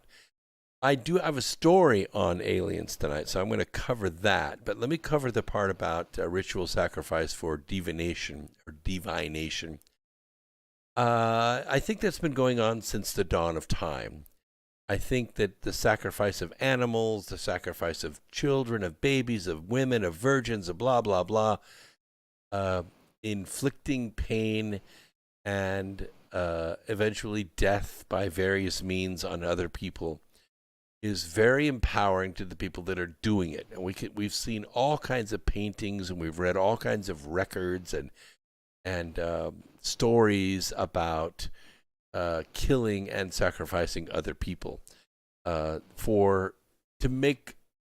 empower the person that's actually doing it. That is the way Lucifer works. Lucifer wants to capture the soul. He can't do that by simply killing you. He's powerful enough he could kill everybody on this planet with a snap of his fingers. But it would gain him nothing, because we would be reborn, we're all innocent, and he doesn't gain anything. He doesn't win anything. He plays an eternal game, just like God does, just like Jesus does. And the only way he wins is if we choose his way. So Lucifer accomplishes two things here. If he requires you to rape a child, or he requires you to kill a teenager or another human being in order to be admitted into his club. In other words, so you've come here tonight and you've asked us to help make you wealthy, and wealthy beyond dreams. You want to be a great singer. You want to be a platinum album singer. You want to be a movie star, known the world over, and live in a big mansion and have all the toys that you ever imagined. You want to be glamorized. You want to be worshipped on the screen. You want to look young and attractive and sway audiences with the way that you recite your lines and look on camera. Your wish is granted, provided you take the life of this child. Some people walk out. Look at Harvey Weinstein. Young starlets go to him. They know he's the gateway to the Oscars. Absolutely. Him and others, but certainly Harvey Weinstein. They know you're young, you're beautiful, you're a shining star. You've dreamed your whole life of being an actress. You're 17, 18, 19 years old. You go to Harvey Weinstein and he says, well, here's what it's going to take, baby. Now you can take it or leave it. But I'll tell you, if you leave it, there's 6 other girls right outside this door. One of them will take it. And I don't care if any of them do, because someday one will, and they're going to get the Oscar. And your mommy says, don't worry, Jennifer. It will only hurt for a little while. It'll be good. It'll be worth it. You go ahead and do it, baby. Whatever it takes. And so Jennifer becomes a magnificent starlet. Everything she touches is a box office draw. Does she regret it? No. Does any of them regret killing their baby, having an abortion in order to be a gold album seller, a platinum album seller? No. Do any of them regret the spirit-killing sacrifices that they go to become the greatest voice in the world? No. They don't regret it at all. And Lucifer laughs. Oh, he grants the wishes. He answers the prayers. He comes through. He keeps his word. And you have to keep yours. Whether your first name is Lady, or whether your first name is Jennifer, or whether your first name is Elvis, for that matter. You pay the price. You take the rite of initiation, the rite of passage, and you're in. And you become great, because this world belongs to Lucifer. He's the one that grants these things. This is how he captures us. This is how he gets us. We give up our soul for that fame. And if we're big enough, maybe we can sway others to take the same path. And he wins again. So that's how it's done. They do call up the demons. The demons do their thing. They move the mountains out of the way. They move the enemies out of the way. They make the investments profitable. They make the films famous. They make the music. You know how they always say the devil has the best music. Well, all this stuff is theirs.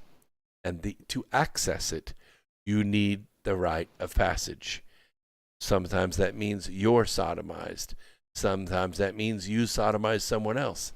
Sometimes that means you cut someone else. You kill someone else. And the very most powerful, the Hillarys, they are the most wicked of all, because nothing can touch them. Even if they're caught red-handed, nothing can touch them. Even if they violate the law and would immediately go to prison if they were nobody or didn't have this charm of favor on them. That's what makes them so powerful. That's what makes them untouchable. All right. Advancements in technology have allowed us to not only deliver humans to space, but also to live in space. Now, space is a hostile environment. So there's a lot of technology that's needed. There's radiation, there's cold, there's lack of oxygen. All of those things have to be overcome. There are mental challenges to becoming an astronaut, and the European Space Agency is asking for applications beginning March 31st. Although the most critical problems faced by humans in long-duration spaceflight are the cognitive, psychological, and psychosocial challenges, living in a confined space, far from home, in microgravity for long periods with other people is not an easy task. Dealing with microgravity is extremely difficult for the human brain. During their first few days of weightlessness, between 40 and 60% of astronauts experience a condition called space adaptation sickness. This causes symptoms of dizziness, vertigo, headaches, cold sweating, fatigue, nausea, and ceaseless vomiting. Consequences range from mild discomfort to impaired cognitive performance. For this reason, no extra vehicular activities or spacewalks are allowed during the first few days of space missions. Psychosocial changes have also been observed in astronauts. Some have shown a reduced ability to communicate, less interactions with other crew members, and the tendency to be more focused on themselves. Motivational decline, fatigue, and social tensions might be easily triggered by isolation and confinement in an extraordinary, highly demanding, and life-threatening environment. Not surprising is the attention given by space agencies to cognitive and psychological requirements. So you're going to be tested. It's not an easy job, but certainly a once-in-a-lifetime opportunity. All right, there's a lot going on out there, and people listening to this program everywhere. Jen in California, Mona in Oregon, Ginny and Terry out there in Idaho, they're all concerned about this. We don't know what to do. We did what we were asked to do. We believed, we donated, we voted, and it wasn't enough. It wasn't enough. It was everything we could do, and it was not enough. President Donald Trump not only showed the world the way to peace and prosperity, he also exposed the global syndicate for who they really are. President Virtual Joe signed an executive order this week revoking former President Donald Trump's order providing federal funds to apprenticeship programs created by industries calling for more government-controlled alternatives. Back in 2017, President Trump signed Executive Order 13801, industry-recognized apprenticeship programs.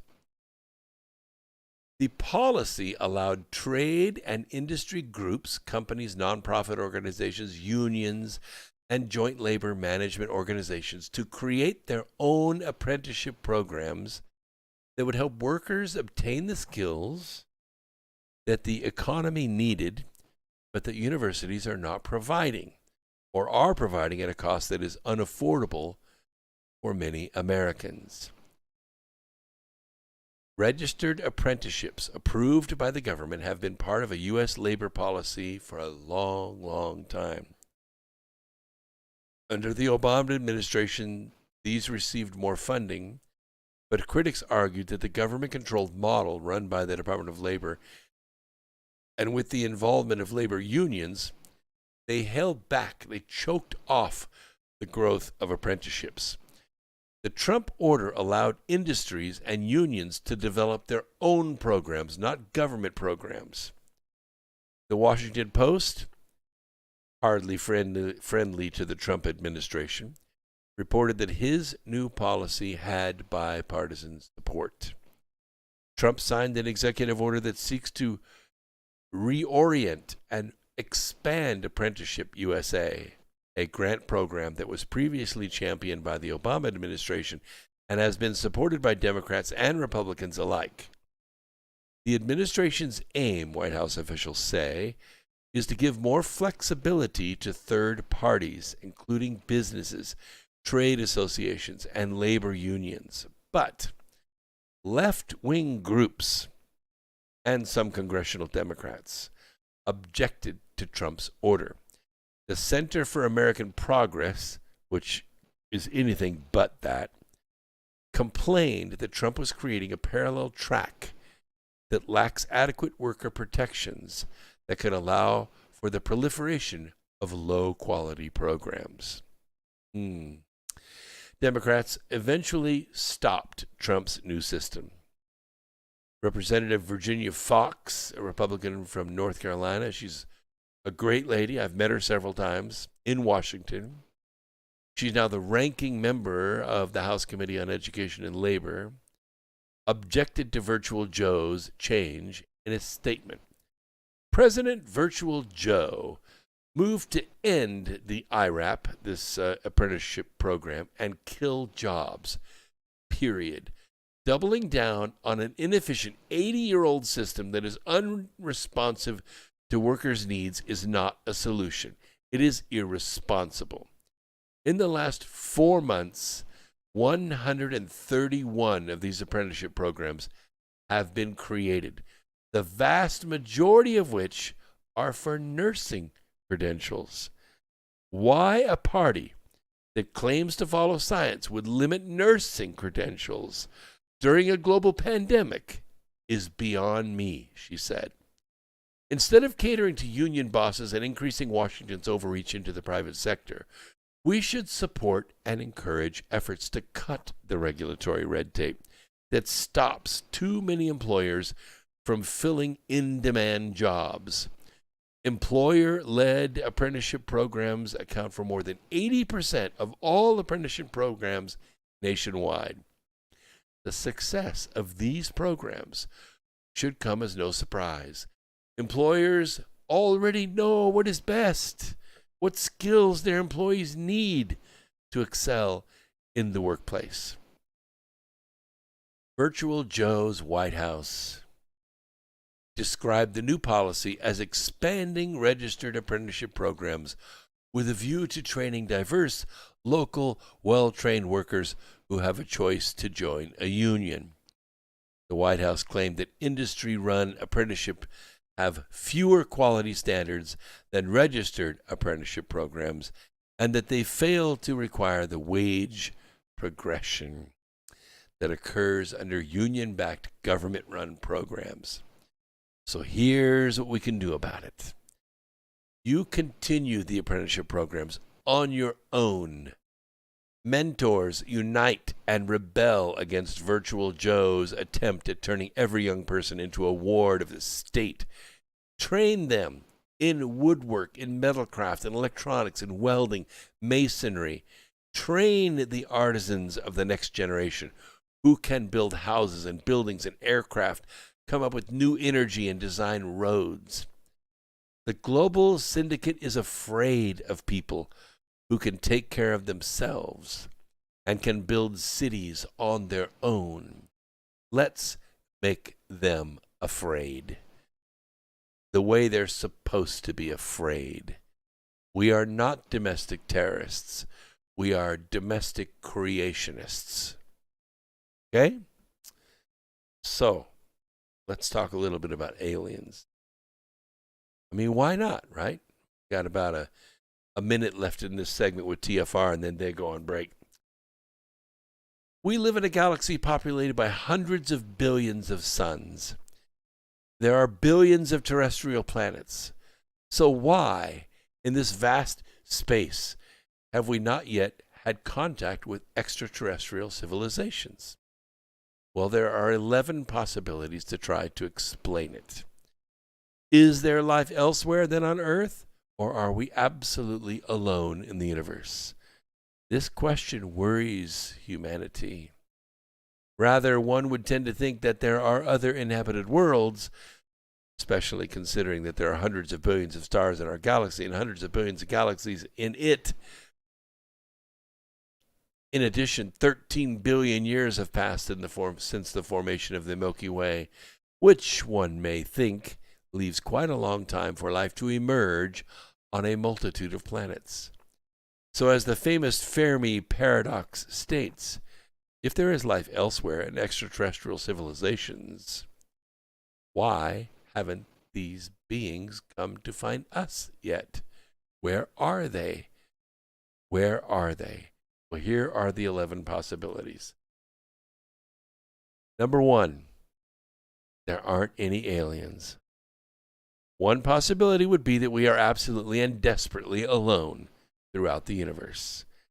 There would be no life other than on Earth. All other worlds would be sterile. Or life could have begun and then been annihilated by some cosmic event. It is possible, it's still hard to believe when we know, according to the statistics, that there are at least 40 billion habitable exoplanets in our galaxy alone.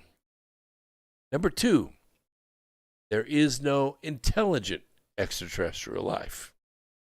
First, how do you define intelligent, right? I mean, go to Washington, there's no intelligent life there.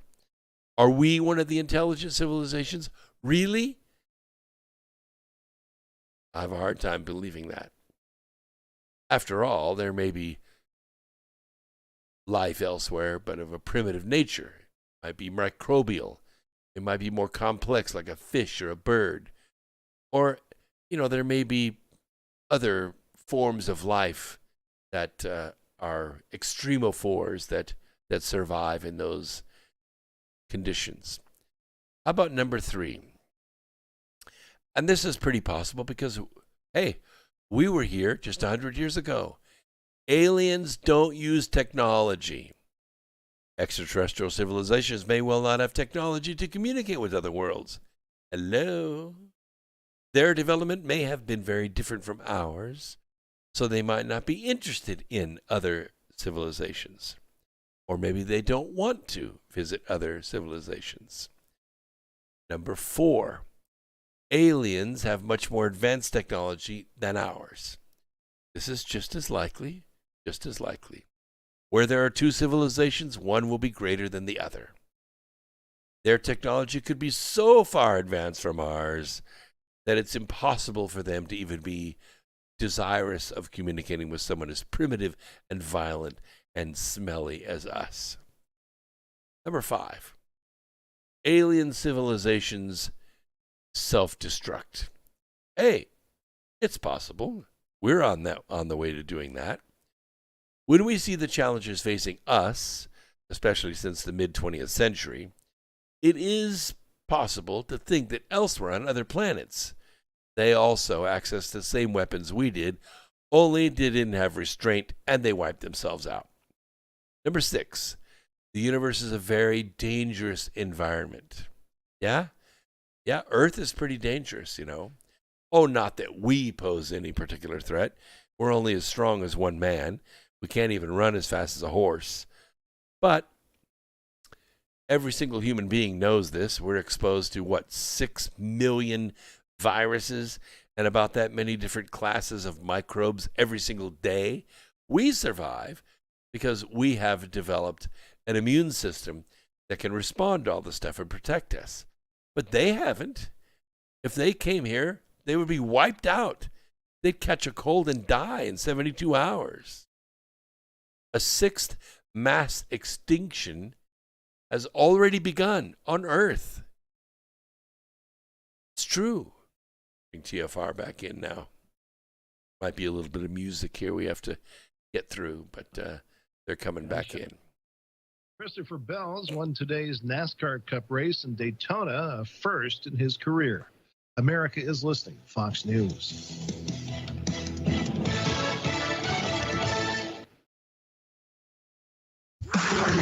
Into the true frequency. Your protection from deception. This is Truth Frequency Radio. Third hour.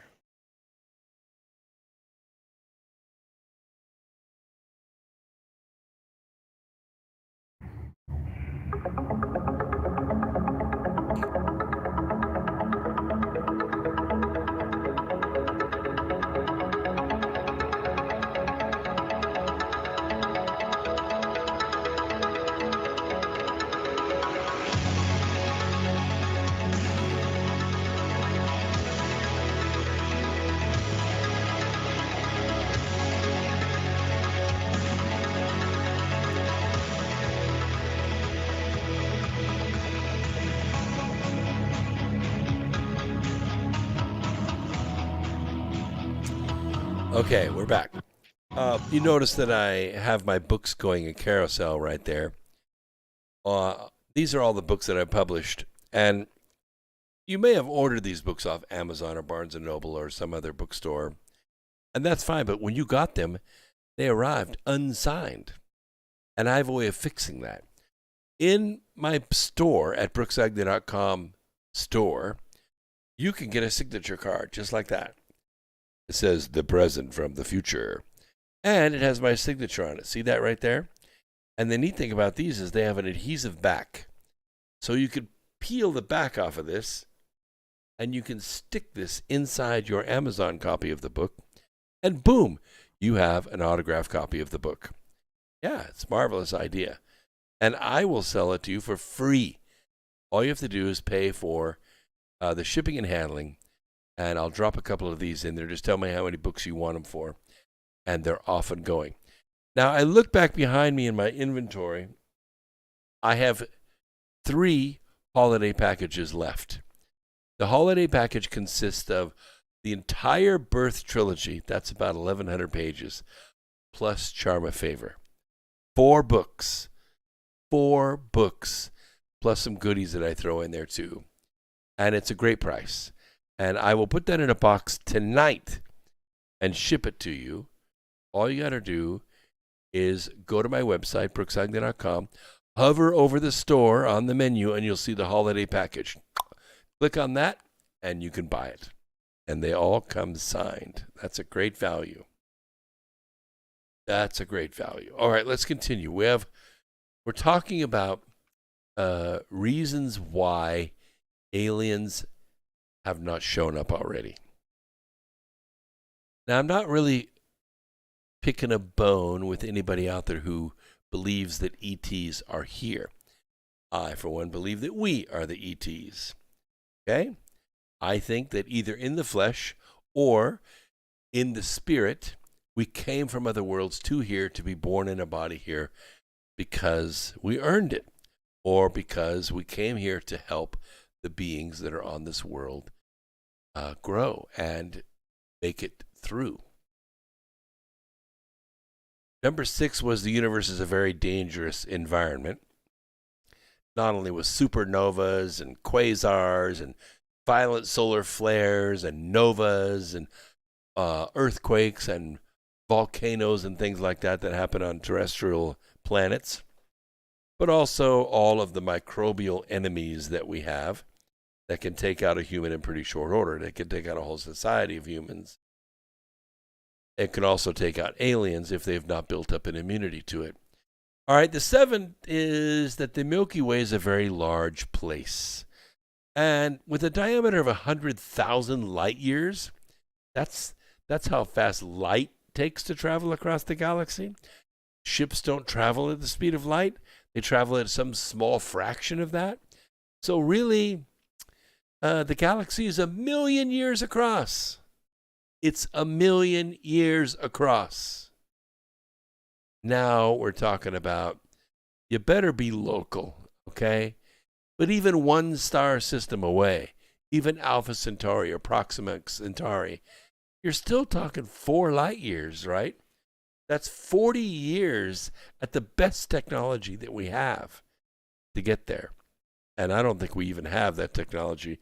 We can't fly at 100,000 miles an hour to get there. It's just not possible. It would just take us too long. 8, we've been searching for aliens for too short a time. You know, it takes a long time to make contact. Radio waves that we sent to Alpha Centauri are just now getting there. Somebody may not pick them up the first time they arrived. And when they get there, they're going to be pretty darn weak, you know? You can't pick up a radio station in New York. You can't pick up a radio station in London. And that's less than 10,000 miles away. You're talking about something that's 4 light years away, picking up a radio station in London or in New York. Humanity has not been able to pick up signals from an extraterrestrial civilization because it may not have got here. Okay, it's been 80 years. It's not enough time. Okay, the active search for signals only began about 60 years ago. 20 years from now, we may find an answer from something that we sent out to space. Number 9, aliens don't put off any signals. It is possible that extraterrestrial civilizations listen and they don't send out strong signals that we can pick up. We send them out because we want to be discovered. Maybe they don't. On our side, we send some in the direction of a few stars. In reality, we've not made any. We have not made ourselves known. So number 10, aliens have heard, and they're avoiding us.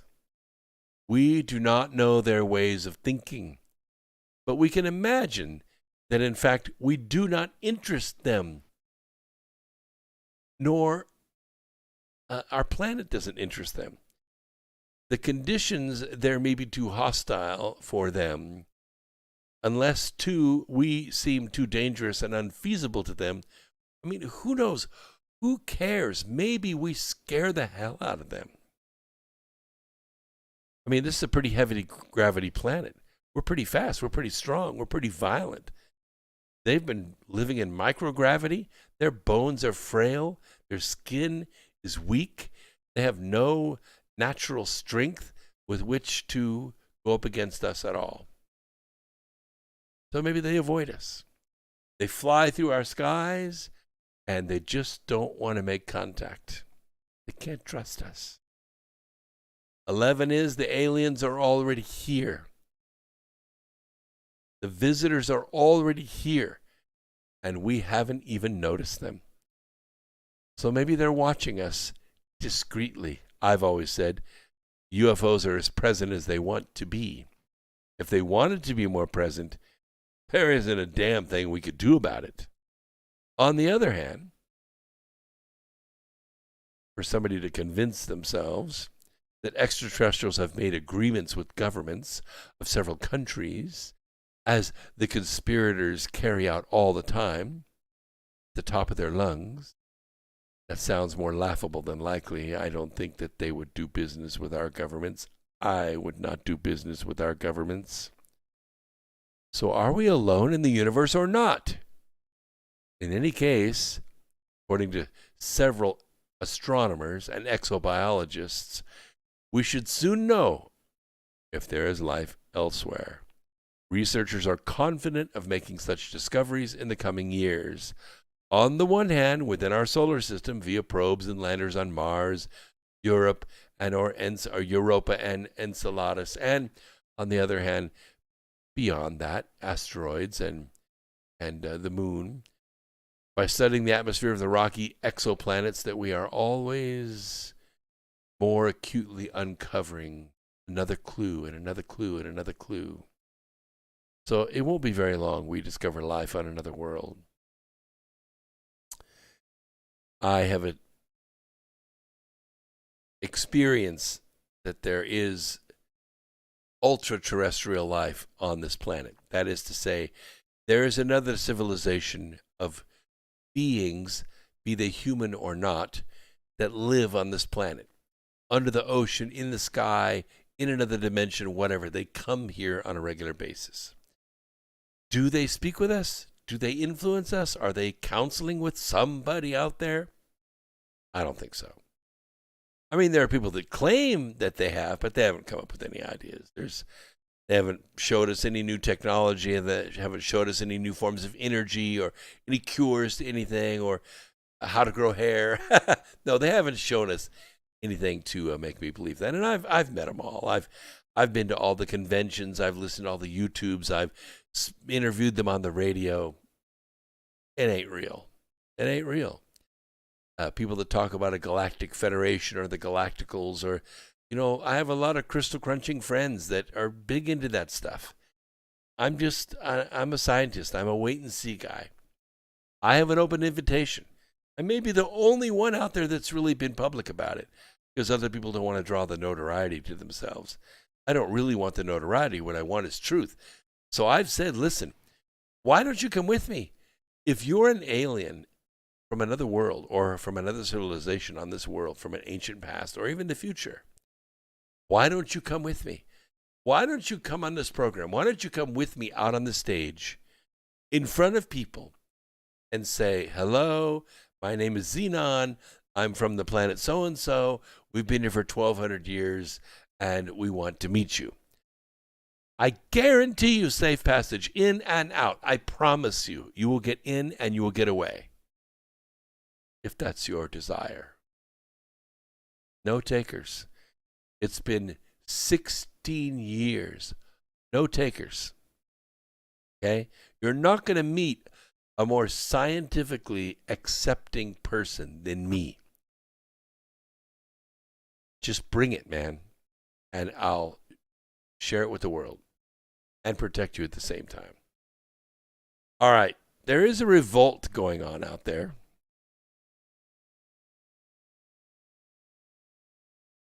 Yes, and more free thinkers agrees with me. I think so, but have no evidence. See? Thinking and believing and having faith and all this wonderful. I don't decry you for that. To say that you are the only authorized person to communicate with the 58 different intelligent life forms that are on this world, I'm not buying it. Not buying it. Sorry.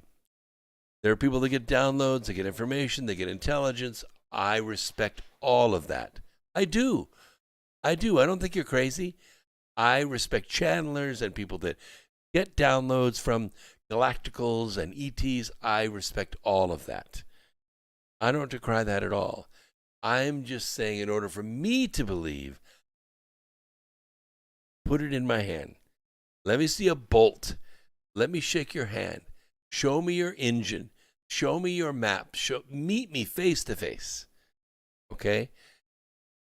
Doubting Thomas? No, I'm not a doubting Thomas. I believe in Jesus even though I've never seen him in the flesh, face to face. Oh, I've seen him. I've spoken with him. I've been taught by him. Does anybody believe me? Frankly, I don't give a rat's ass. That's fine. I learned things, and they're part of me now. Part of my life, part of my teaching, part of my presence. And that's fine. You cannot change my mind. Burn me, hate me, hang me. I don't care. Not going to change my mind. That's all the proof I need. But when it comes to aliens, we're not talking about angels.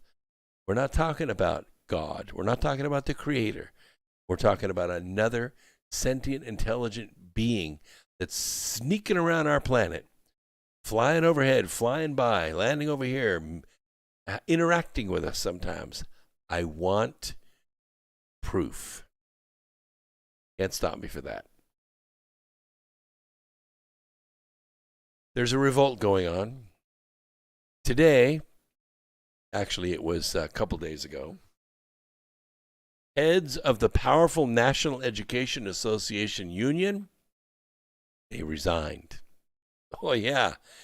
The public health community has long since concluded that the perils of prolonged school closures are much greater than the risks posed by the made-for-TV virus to students and teachers. This fact has not been lost on parents, who are growing increasingly impatient with teachers who won't return to the classroom. It's pissing them off, I gotta tell you. And there's a lot more parents than there are teachers. It is critical for schools to open as safely and as soon as possible and remain open 5 days a week. Not in the summer, tomorrow.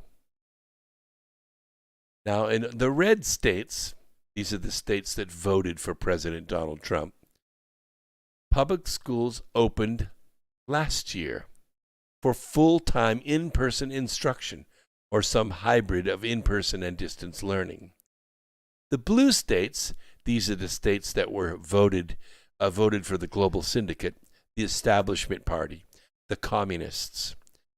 They have been considerably more rejecting of opening at all. Their teachers are in Puerto Rico, drawing full pay, lounging in the sun, drinking tequila. And they don't want to go into the classroom. They don't want to teach anymore. They want to sit on the beach and draw a paycheck. These states, these communist states, of course, are governed by Democrats who are bought and paid for by the Chinese and the teachers' unions. During the most recent election cycle, the National Education Association, the NEA, that's the biggest teachers' union, and the American Federation of Teachers, they contributed It's going to blow your mind. It's going to piss you off. I don't mean to, but I have to. $43.6 million to Democrats and outside spending groups that support them. In the reopening debate, let me tell you, money talks and bullshit walks. Just ask Adolf Newsom out there in California. By the way, they now have 1.5 million signatures, and they're going for 2 million signatures because now, all of a sudden now, California is concerned about the validity of the signatures on the petitions. That's okay. They're going to get 2 million signatures, and they're going to get Adolf Newsom out of office. Adolf Newsom is facing this recall effort, and he's going to be gone very shortly. So the teachers union executives are scared. The increasing frustration, it's bipartisan. Hate to tell you. Democrat parents want their kids to go back to school too. And a lot of progressives have grown tired of their children being held hostage by teachers and their unions. Now, Rebecca Bodenheimer, she is a PhD, and she's an excellent example. Here's what she says. In a progressive parent's rant about the politics surrounding school reopening, I will never understand how the left in this country has decided that advocating for putting kids first is somehow right-wing. I'm hearing from progressive parents all the time who are so infuriated about the Democrat apathy around school reopening from politicians like Adolf Newsom, who are willing to allow their stances to be dictated by teachers' unions, that they're considering supporting the recall effort, maybe even switching parties. Oh no! I won't stay silent while unions ignore the science and the public health community. And all the research telling us schools aren't drivers of transmission. People in red states are not getting the virus. People in South Dakota, people in Florida, people in Texas, they're not getting the made-for-TV virus. The Democrats are alienating people like Bodenheimer at their peril. No sane parent is going to put ideology before the education and well-being of his or her children, especially when they're considering slitting their own wrists. Nor will such people allow themselves to be distracted by conspiracy theories about Donald Trump or the weird claim that the GOP has been co-opted by some group called QAnon. I don't even know what QAnon is. I mean, I'm an informed guy. I read all the time. I talk to people all the time. You know what? There's no such thing as QAnon. It doesn't exist. It was fabricated by Nancy Pelosi. It does not exist. It never existed, ever. It doesn't exist. Anons exist. They've existed for decades. Anon stands for anonymous. These are people who mess with society. They mess with the establishment anonymously. They have done it for decades. There is such a thing as Q. Q is a security clearance. It's a real thing. I was in the military. I know about it. Q is a real thing. It is a security clearance, the highest echelon of security, above top secret. There is a Q clearance. That's it. Q and Anon. There is no such thing as QAnon. It doesn't exist. It never did. Their kids languish, and they're not going to listen to that nonsense anymore. They want their kids back in school. They want them learning in person. And they want them socializing with kids their own age and other kids. If the Democrats continue to ignore this reality, we are going to revolt. And it is not going to be pretty. The GOP clearly intends to remind blue state parents, these parents that live in these communist states, why their children are falling behind. I guarantee you that the students in Florida, the students in South Dakota, the students in Texas, they're learning, they're growing, they're moving on. They're going to go to college, they're going to design things, build things, and go. And your kids are stupid.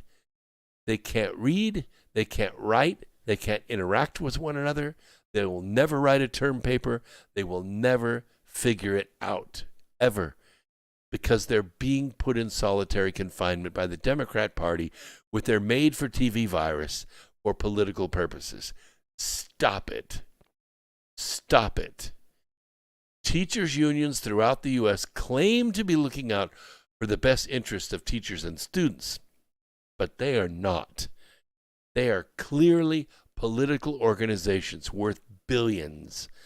While the nation's largest teachers' unions have long been deeply connected to the Democrat Party and the left-wing ideology, this is about to change.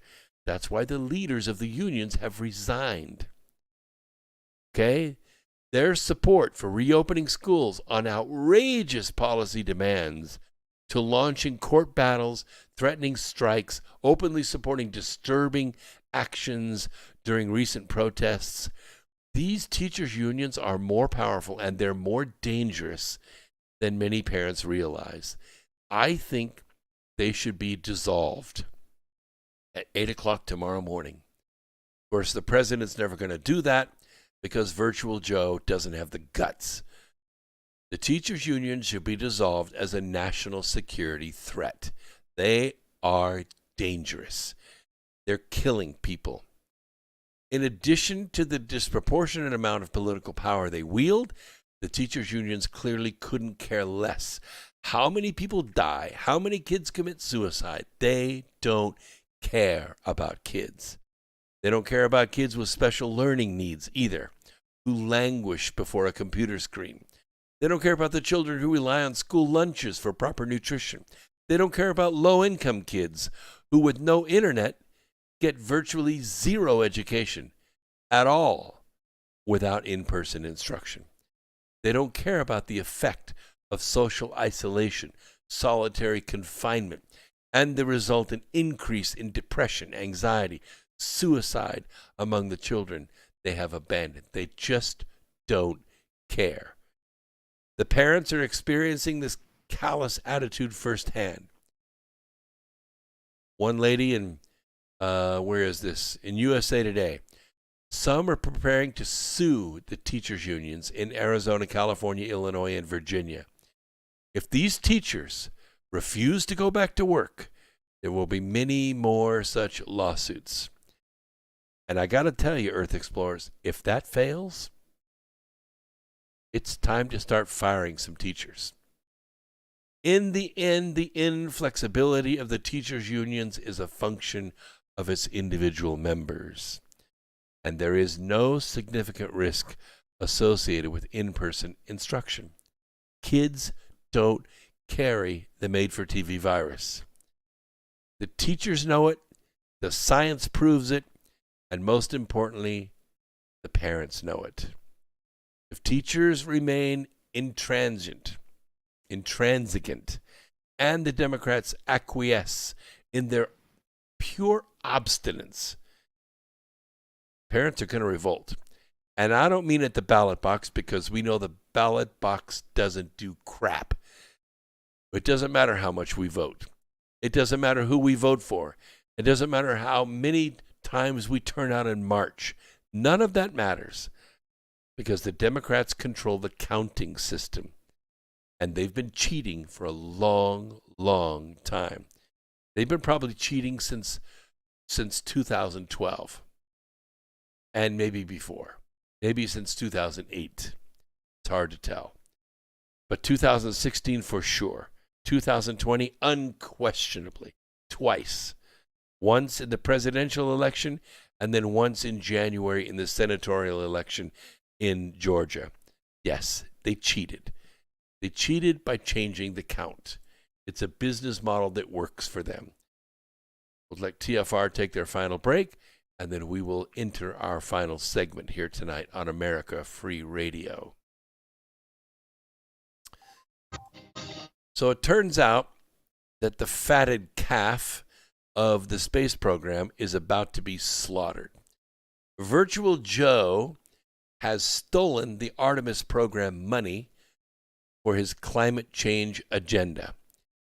It started with a soaring speech at the National Space Council by Vice President Pence that laid out an ambitious, if improbable, goal. NASA astronauts would return to the surface of the moon and do it by 2024. Pence's declaration in 2019 that NASA would accelerate its schedule by 4 years made huge headlines, and it sent shockwaves through NASA and through the space industry, not only governmental but also on the private side, as he pledged that the agency would meet the mandate by any means necessary. We saw it. SpaceX came to the table. Blue Horizon came to the table. 1,000 other contractors came to the table, all private, to help. And now we have a rover on Mars called Perseverance. We have another mission to the moon planned. But Virtual Joe sees the money on the table, and he wants it for his Green New Deal. He says the mission to the moon was never going to work, so he's going to take the money. Now, Virtual Joe is saying he may move the moon landing to 2028. He won't care. He'll be long out of office by then. We don't expect him to even be in office by 2022. So don't worry about it. He's stealing the money now. He's taking the short money just like his son always takes the short money. Now Virtual Joe can be trusted to do what's best for himself. Okay? Bridenstine had said that the agency would need $3.3 billion in next year's budget to build the first spacecraft capable of landing astronauts on the moon since the Apollo era of the 1960s. And with Pence's backing, he crisscrossed the country and the halls of Congress urging lawmakers to support the agency's Artemis mission, which, as he pledged in his campaign-style stump speech, would put the next man and first woman on the moon. Well, the Democrat Congress robbed all the money except for $850 million, which is way, way short of the full request. And so now the 2024 goal is not going to be met. Bring TFR back in for the final segment. Ash of logic, we point you all with a bit of prayer. The ironworks, break free of the fear. No hate, no hype, no fear. We are TFR Frequency Radio.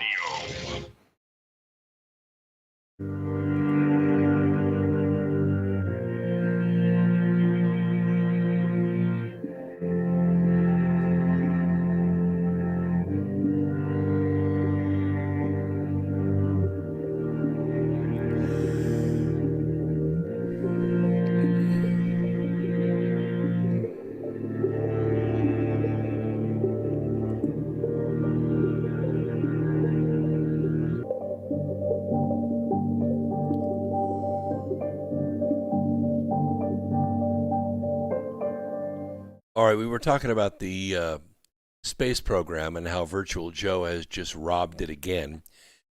They asked for $3.3 billion to put the first craft on the moon, and this is what's called the Artemis program. The Artemis program is more than just a moon lander, okay?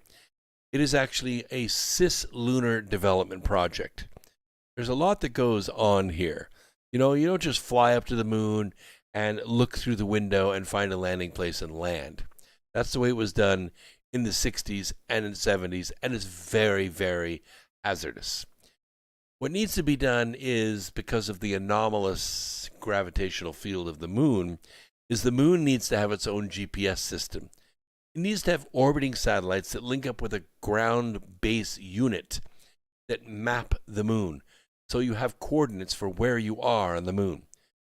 Okay, you can drive around, you can fly around the moon, and you would have this navigation system. That's all going to be put in place. You can't send people up in an aluminum can and expect them to be productive. You have to send equipment up with them. You got to send rovers up. You got to send habitats up. Habitats that sit on the moon or sit in a volcanic vent of the moon, so that people will have a habitat to work in on the moon besides climbing in and out of a spaceship. All of this is part of the Artemis program. The ship is enormous. It doesn't go up in one piece. It goes up in several pieces, and it's put together. It's called the Gateway Project. Artemis is part of it. And Starship and Blue Horizon, all these that are going through their testing right now. They asked for $3.3 billion. They got $850 million. In order to make the 2024 goal, everything in the sequence leading up to it had to go right, okay? And in programs like this, that doesn't usually happen. Everything has to be funded. Everything has to be carried through. President Trump had a vision of being able to reach the moon, access helium-3 and other forms of energy, take the high ground, as it were, because the country that controls the high ground is going to control the world. And right now it's China. Now, China doesn't control the moon yet, but they have the biggest presence there. We don't want to take a back seat and let China take over the moon. If China takes over the moon, the whole Earth will be controlled by Beijing. Now, several people in the chat room, boo notwithstanding, is saying that Trump is still in play. He is. He's going to speak next weekend at CPAC. I really want you to watch that speech and watch it live. Watch the whole thing, because the media is not going to play it. YouTube won't play it. You have to watch it live. And if you can, go to CPAC. That's going to be an amazing experience. I'm going to go some year. I promise you. So Bridenstine, whose leadership inspired actually an online fan club, okay? They have the Biden bitches. What can I say? I'm just telling you. He was praised for his work to build bipartisan support for Artemis. And like other unfulfilled promises of the Trump administration, a border wall that didn't get fully built and a failure to rebuild the Affordable Care Act, these all got stopped by the Virtual Joe and the global syndicate. They didn't want these things finished. They didn't want the healthcare system fixed. They didn't want the wall built, and they don't want us to control the moon. After stealing the election with the help of the CCP and billions of dollars in propaganda work from the tech giants, Virtual Joe has said absolutely nothing about his plans for the space program. The transition team has not yet announced who it would nominate for administrator, though Democrats have said it will likely be the first woman to ever occupy the position. It's got to be a woman. It's just got to be. They don't care if she's qualified. She's just got to have a cervix. Under Virtual Joe, the agency will focus more on the Green New Deal. Okay, they're not going to focus on space. Oh, we support NASA's work and to return Americans to the moon and go beyond to Mars, taking the next step in exploring our solar system. But we're going to take care of our Green New Deal first. The administration is robbing the space program again. And it hurts me. It hurts me. It hurts the world. All right, let's talk a little about the Pelosi plot to stop the debate. Last week we revealed to you the killer, the murderer of Ashley Babbitt, the cold-blooded, premeditated assassination. So we now have a name, we now have a face, and believe me, the efforts are being now made to bring this man to justice, David Bailey. But the Capitol Police have over 2,000 sworn officers. 2,000. A police force dedicated to protecting Capitol Hill has more personnel in its service than the police forces of most of the country. Congress's private cops are the 19th largest police force in the entire nation. It is a larger force than the police forces of Atlanta, Baltimore, Denver, and Milwaukee, with a massive $460 million budget. It is the only legislative force in the country that is answerable exclusively to Congress. Now, while the Democrats advocating defunding the police, their private police force budget shot up from $375 million in 2016 to $460 million in 2020. That doesn't sound like defunding the police to me. That sounds like a much, much bigger budget. The media claimed that the Capitol Police were overwhelmed by a massive riot, except that the number of people that were violent was maybe in the dozens, less than 100. Less than 100. Media narratives have blamed President Trump for not calling out the National Guard, but the military should not have been needed to supplement a police force that big. And it catastrophically failed at the one job it was supposed to do. When Black Lives Matter rioters and Antifa people incited by Democrats and the media besieged the White House, 60 members of the Secret Service's Uniform Division were injured holding the line while President Trump and his family were taken to a bunker. 11 members of the service were hospitalized due to violence of the BLM riot that Democrats falsely claimed was peaceful.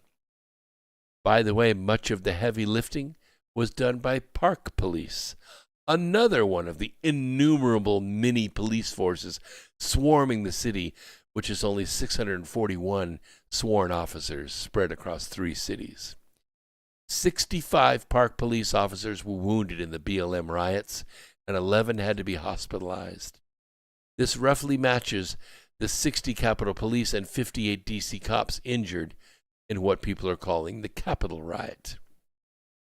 Attorney General Barr listed a figure of 150 officers injured in total in the BLM riots in D.C.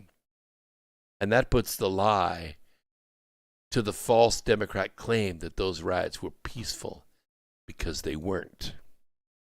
The only objective metric for measuring what is and isn't a riot is the amount of violence involved, right? Both sets of riots targeted a center of government, the White House for the BLM and the Capitol Hill for the skirmishes that happened on January 6th. And the BLM riot, obviously, way more destructive. In the Capitol skirmish, Brian Sidnick, a pro-Trump veteran, died of a heart attack at his desk. Wasn't even hit. During the BLM riots, law enforcement officers suffered concussions. None of them died, but that's a matter of luck, not restraint on the part of the BLM thugs who were using clubs and bricks and frozen bottles of water as missiles. Despite the heavy toll on the injured officers from the Secret Service and Park Police, and Democrats and the media falsely accused both forces of violently assaulting peaceful protesters. It's just not true. So when the FBI raided Representative William Cold Cash Jefferson's office, there was outrage, and Nancy Pelosi signed on to a statement demanding that the feds return the papers that they had unconstitutionally seized from the corrupt Democrats' office. The issue at stake was the FBI, which answers to the executive, was not supposed to operate on Capitol Hill and on Nancy Pelosi's turf. Not anyone here is above the law, Pelosi argued, but that was exactly the point. Congress had its own private police, and the FBI was not supposed to set foot in her domain. Now Pelosi's complaining that the executive didn't dispatch a force quickly enough to her aid. President Trump, despite false claims by Democrats and the media, did not tell anyone, nobody, to attack Congress. Like Pelosi and other Democrats, he supported political protests. The violence began while President Trump was giving his speech. It had nothing to do with the words of the speech. It was all pre-planned. Capitol Police failed badly, where the Secret Service and the Park Police had prevailed against BLM's attack on the White House. They failed in ways that are baffling, and they're inexcusable, unless, of course, you think about it from terms that maybe it was planned, maybe it was an inside job, so to speak. The Capitol Police certainly had the manpower. They certainly had the budget to secure Congress. And there's no excuse why Congress could not and should not have been secured. And there was no brilliant strategy here. There was no, assault that had strategic planning. And the Capitol Police, despite being praised as heroes, they behaved like boobs. And they showed no coherent plan at all. A lot of them have committed suicide, have resigned, have been fired. They're trying to de-escalate while others lashed out violently. These mixed messages may have been due to Black Lives Matter, the Black Lives Matter effect, a successor to the Ferguson effect, and it left police officers afraid to resist criminals. Why? Because Nancy Pelosi would get mad at them. When the Capitol Hill came under, they want to use the word siege. I don't think that is the proper word. When the gates were opened and the doors were opened, which allowed protesters to enter Congress, there was no congressional leadership to respond to it. Instead of taking command of the situation, House members panicked. They squabbled, and they let their private police flail with the situation while they hid away like scared little kittens. The sharp contrast between President Trump and Attorney General Barr in Lafayette Square and members of Congress waiting for their police force to protect them, it isn't just ideological. It's a basic question of crisis leadership. Democrats and the media falsely claim that whatever happened in Lafayette Square was a photo op for which peaceful protesters were gassed. We now know that is a lie. No gas was used, no force was used. President Trump walked out like a boss and walked straight across to the church and picked up a Bible. The symbolism was, you are not in charge here, we are. The media has constructed a false narrative in which the White House overreacted to BLM and underreacted to the Capitol riot. But it wasn't the White House's job to protect Congress. That's why Congress has a force of 2,300 people and a $460 million budget with just one job to do. Nobody gets in. And they didn't do it. They did not do it. They failed. All right, really quickly, I need to talk about New York Bill A99. This is not good. Now, A99 has been around for a while, since 2019, but this was added. This was added just a few days ago. I'm going to read to you a new section for this bill, A99 in New York. I want you to listen closely. This is very, very dangerous.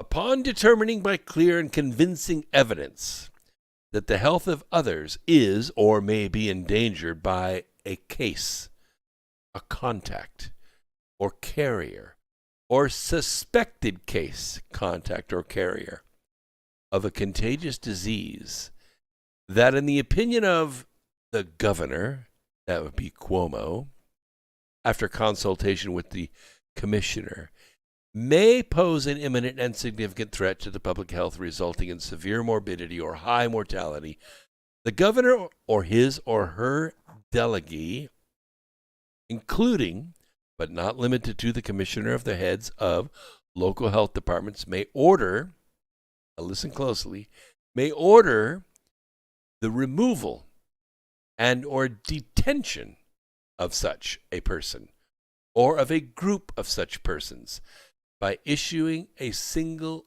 order identifying such persons either by name or by a reasonable specific description of the individuals or group being detained. Such person or group of persons shall be detained, listen closely, in a medical facility or other appropriate facility or premises designated by the governor or his or her delegee, and complying with subdivision 5 of this section, a person or group removed or detained by order of the governor or his or her delegee pursuant to the subdivision 2 of this section shall be detained, listen closely, for such a period and in such a manner as the department may direct in accordance with this section. Sounds like a forced detention facility to me.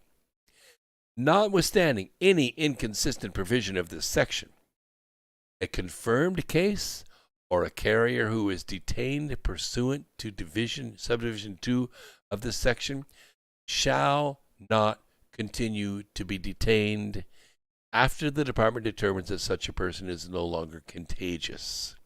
And when is that determined to be? After the symptoms have subsided? 2 weeks? 4 weeks? 6 weeks? 6 months? A suspected case or suspected carrier, you don't have to be sick, just a carrier, who is detained pursuant to subdivision 2 of this section, shall not continue to be detained after the department determines, with the exercise of due diligence, that such person is not infected with or has not been exposed to such a disease, or, if infected with or exposed to such a disease, no longer is or will become contagious. Listen to the ambiguity of these words. At first, you have to be sick, and then you're going to be detained. Then you just have to be a carrier or a suspected carrier, like, contact tracing. Hey, somebody at that basketball game came down with a made-for-TV virus. Secure that game. Everybody goes to the detention center until we determine they are no longer contagious. It's in the bill. I hope it doesn't pass.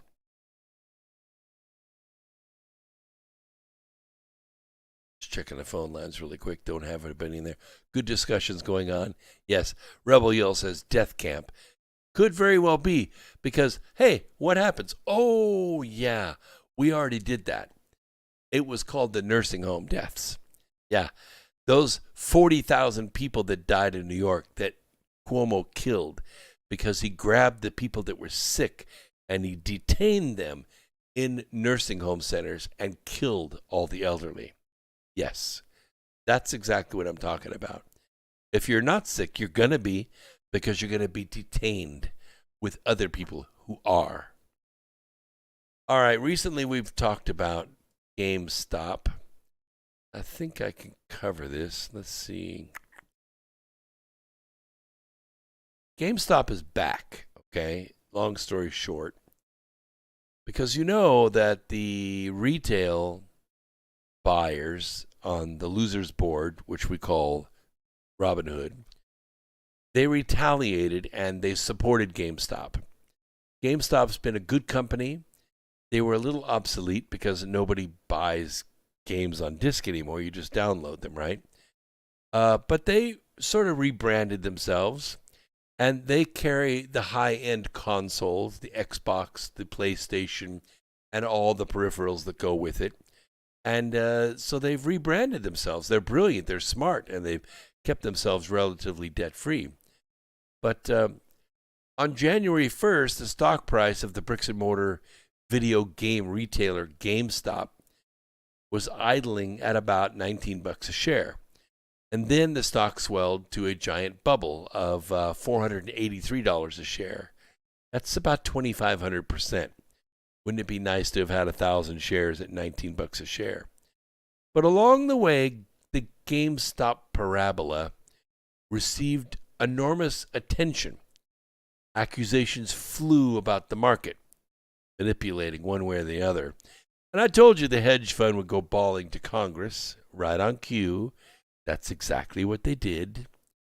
February 18th, when the House Financial Services Committee, chaired by raging Maxine Waters, she convened a hearing, giving a showy title in advance. GameStop? Who wins and loses when short sellers, social media, and retail investors collide? Well, sure enough, reporters and gawkers were all on hand. Waters called 6 witnesses. Oh, no. Nobody from GameStop. They were all Goliaths. And they were all holding their foreheads. She didn't want the CEO of GameStop to say a damn word, so she didn't invite him. She wanted to know how she could help her campaign contributors, the biggest hedge funds in the U.S., recover their losses from having their balls squeezed by the shareholders of GameStop, who held the line against their efforts to delist them, make a profit off the blood. Yet, the witnesses on call provided plenty of entertainment. For instance, Vlad Tenev, he's the CEO of Robinhood, the popular online app that helped put the air in the GameStop bubble, apologized for his actions last month. That is when he wasn't being interrupted by Maxine Waters, as happened about 30 seconds into his opening statement, and he never finished a sentence after that. Robinhood's deeds were widely criticized at the time as a favor to the financial giants, which had been shorting GameStop stock and losing billions as activist investors, mostly small people, ordinary people, working people, people that said, screw the hedge funds, let's buy the stock. And they did. You know why? Because the hedge fund had to buy it. Why? Because they naked shorted it. They sold the stock for $17, $16, $15, $12, and they didn't own it. And so when the owners of the shares began buying more shares, the price started going up. When it did, that meant that the hedge funds lost their short, and they now had to buy the shares and deliver them, and they didn't own them. They never owned them. They never borrowed them. They didn't have permission to do what they did. So in order to get the shares, they had to buy them from the people who owned them. That's why the shares went up to $483 a share. Sure, some of those people cashed out. They paid off their homes. They paid off their parents' homes. They paid for their college educations. They screwed the hedge funds. The hedge funds lost $43.5 billion. Good. Who freaking cares? Well, Maxine Waters cares, because now that hedge fund can't write her a campaign check.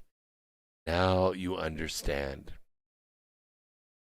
So, and I get you, Tessa. Tessa1111 says shorting should be made illegal. They've been doing that for 1,000 years, okay? That is where you borrow the stocks and you sell it short. If it goes down, you win. If it goes bad, you have to return the stocks with the profit to the people you got them from. But naked shorting is illegal. I hate to tell you that. It is illegal. You do go to prison for it. But the SEC doesn't prosecute. You know why? Because the Securities and Exchange Commission is controlled by Democrats. And the fact that it's controlled by Democrats means that nobody's going to jail for violating that rule, because those hedge funds write big damn campaign checks. That's why the Democrats keep winning. because they have unlimited budgets. Yes. Yes. Pocahontas is a big recipient. We're out of time, folks. Peace, Earth Explorers. Go take care of one another. We'll see you on Wednesday. I'll go ahead and let TFR go and say a proper goodbye to you all who are listening, streaming right now. I need you to go out and look for the good in others and help it to grow a little bit every day. And this is really, really important. I'll give you a good example. Here's one that I did. I went to breakfast the other morning at Waffle House. I was the only one in there. I got in there just as the shift was getting ready to change. This woman had been there all night long. She was finishing cleaning. She was there by herself waiting for the others to arrive, or the cook had arrived, but he was washing his hands. She poured my coffee. She cooked my breakfast. She brought me the breakfast. And she finished, just as she was finishing up to clean and go away and end her shift, I told her, look, I just want to know how much I appreciate you. You made me a great cup of coffee. You fixed the perfect breakfast for me. You started my day the best it could possibly be started. And I appreciate it very much. And through her mask, she said, thank you very much. And then she went home to sleep. Been there all night. That's what I'm talking about. Go look for the good in people and help it to grow a little bit every day. And before long, you will have saved the planet. This is America Free Radio. I'm Brooks Agnew, saying peace, Earth Explorers. Now go and do. And we'll see you Wednesday night at 8 o'clock right here. Thanks so much.